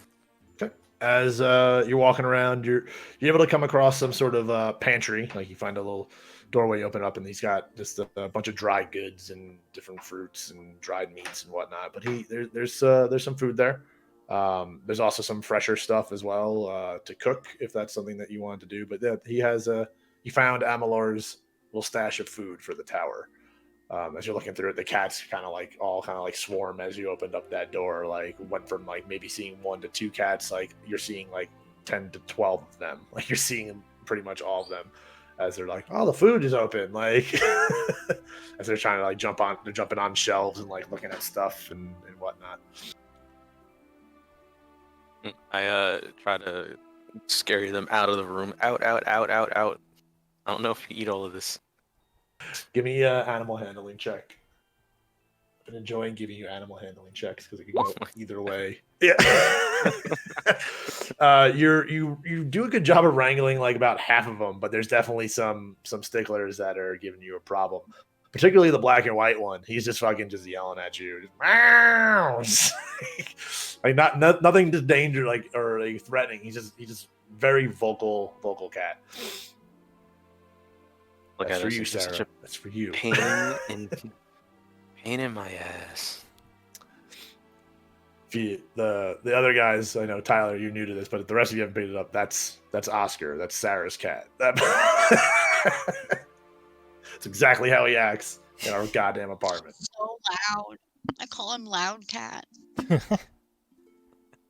All right, so cool. So eating breakfast, blah blah blah. Cora got the call, so you're gonna head into town and head towards the tower and whatnot. Cora. Yeah. So Cora is going to saddle up Frederick and head towards the Sage's Tower to meet up with Carlen. Gotcha. Would you say you pretty much left right as he called you? I mean, didn't rush out the door. Gotcha. Okay. Like, took my time to get ready, blah, blah, Gotcha. blah, and head over at a leisurely pace. Yeah. Gotcha. Okay, cool.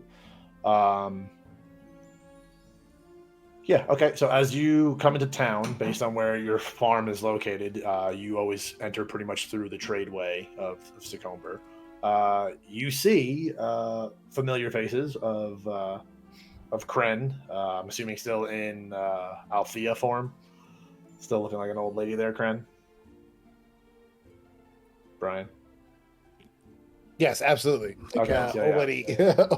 You and Elevar coming out of the bathhouse, feeling fresh, feeling a little bit better. The sun still kind of sucks a little bit, but you're definitely feeling a little more ready for the day. As it's now like early afternoonish, probably maybe even like around noon. As you see the familiar face of Frederick trotting down the road and Cora on his back. Hello there, Cora. My head's still probably hurting. Cora waves. Hey, how's it going? I was just on my way to meet up with Carlen. Not so loud. Ow. You okay there?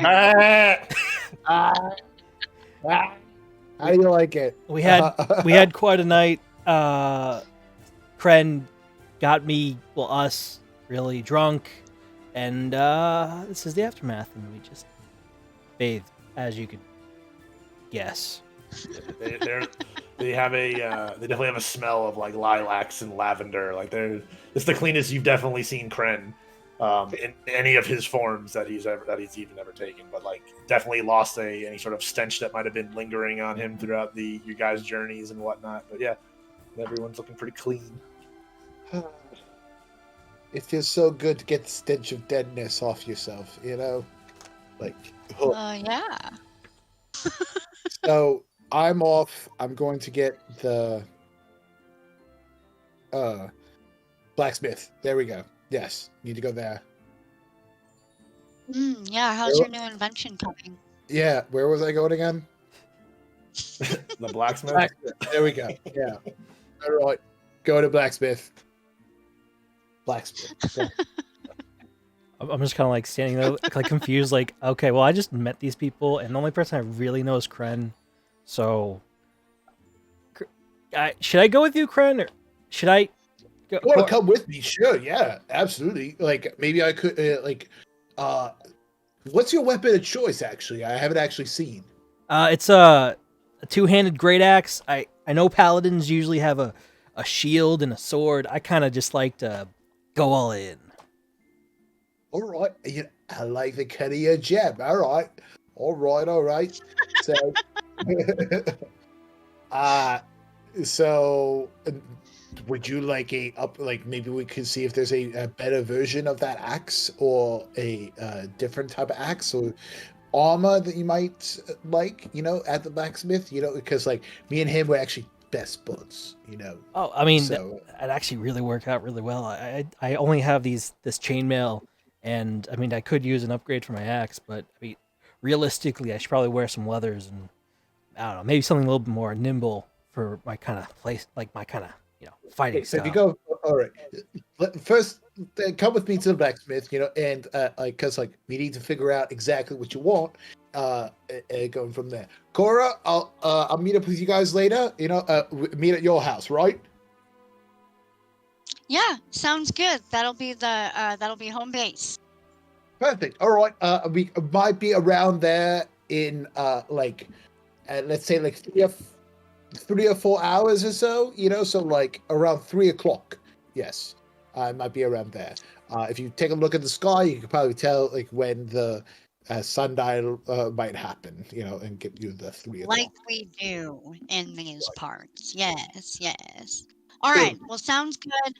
I am off to the Sage's Tower to meet up with Carlen. Right. Yes, and please let me know if you guys need any help with our friend. Not this friend, the other friend, our furry friend. I have lots of friends. Yes, lots of friends. You guys got a lot of friends. Sounds good. Okay, well, yeah, we'll catch up. On to the blacksmith. All right. Let's see where we at as time goes. All right, we're pretty much at the 4-hour mark. So I feel like this would probably be a good time for us to call it here. Yeah, kind of set up for next time. We'll deal with you guys with the blacksmith, and we'll deal with Cora meeting up with Carlen at the tower to maybe help figure out what's going on there. Thank you guys. Appreciate all of you for joining me today's episode. Yeah, it's fun. I'm so glad we didn't die. Yeah, I'm glad I didn't kill you guys because I was trying to kill you. Rude. I was literally trying to sacrifice myself for the rest of the group. Like I was like, oh, I was like, okay, Cren's gonna die. Like, all right, there we go. like, if he was gonna die, he was gonna go down swinging. You know, like. I mean, it's my fault for not making the tunnel wider so the thing can come through a lot easier to get you. But it also I like it. it. I like it that way. Very dramatic. Very prolonged. I just love that. Those two other pathways that you guys could have taken, just buried in there, just lost. But they might return. Easier ways to get out. I'm not gonna lie. There was one of those paths, like. The dart room was one of the easier, wasn't the easiest, but it was one of the easier ones to get through. If you guys would have went down like the middle one, whoo, that could have been a lot harder. Like I was getting ready to be like, everyone, like if you guys would have went down that way, I would have been like, hey, get new characters ready. Just I made it. I wanted to. It wasn't a combat situation. It was just something I was like, this is gonna be hairy for you guys to get through. So maybe you'll see that in the future again. Try to maybe rework that, but yeah, that was I was very interested to see what would happen with you guys going through. Oh, but that was fun. I had a great time. I'm glad you guys were here. Tyler, welcome to the group. Hell yeah, it's great. I just got worried that I have to make a new character after like a week of preparation. Part of me was like, "Are they gonna try to pick him up?" Because it's like, if they don't, he's gonna die. Like, yeah, I saw Corey just like running by, Carlen just like running by, and he's like, "Oh, okay." And Cora, Sarah was just like leaving as well. I'm like, "Okay." When I ran past, you didn't go down. Oh, well, you know, that's true. But yeah, super fun. I'm really excited to see where your character goes and just where the rest of the party goes from here. But hopefully, as I usually do, I'll message the group chat, and we should be back here in 2 weeks. Alrighty. Everyone who stopped by the channel today, appreciate every single one of you. Hope you had a good time. Again, see us in 2 weeks. And have a good one. Bye.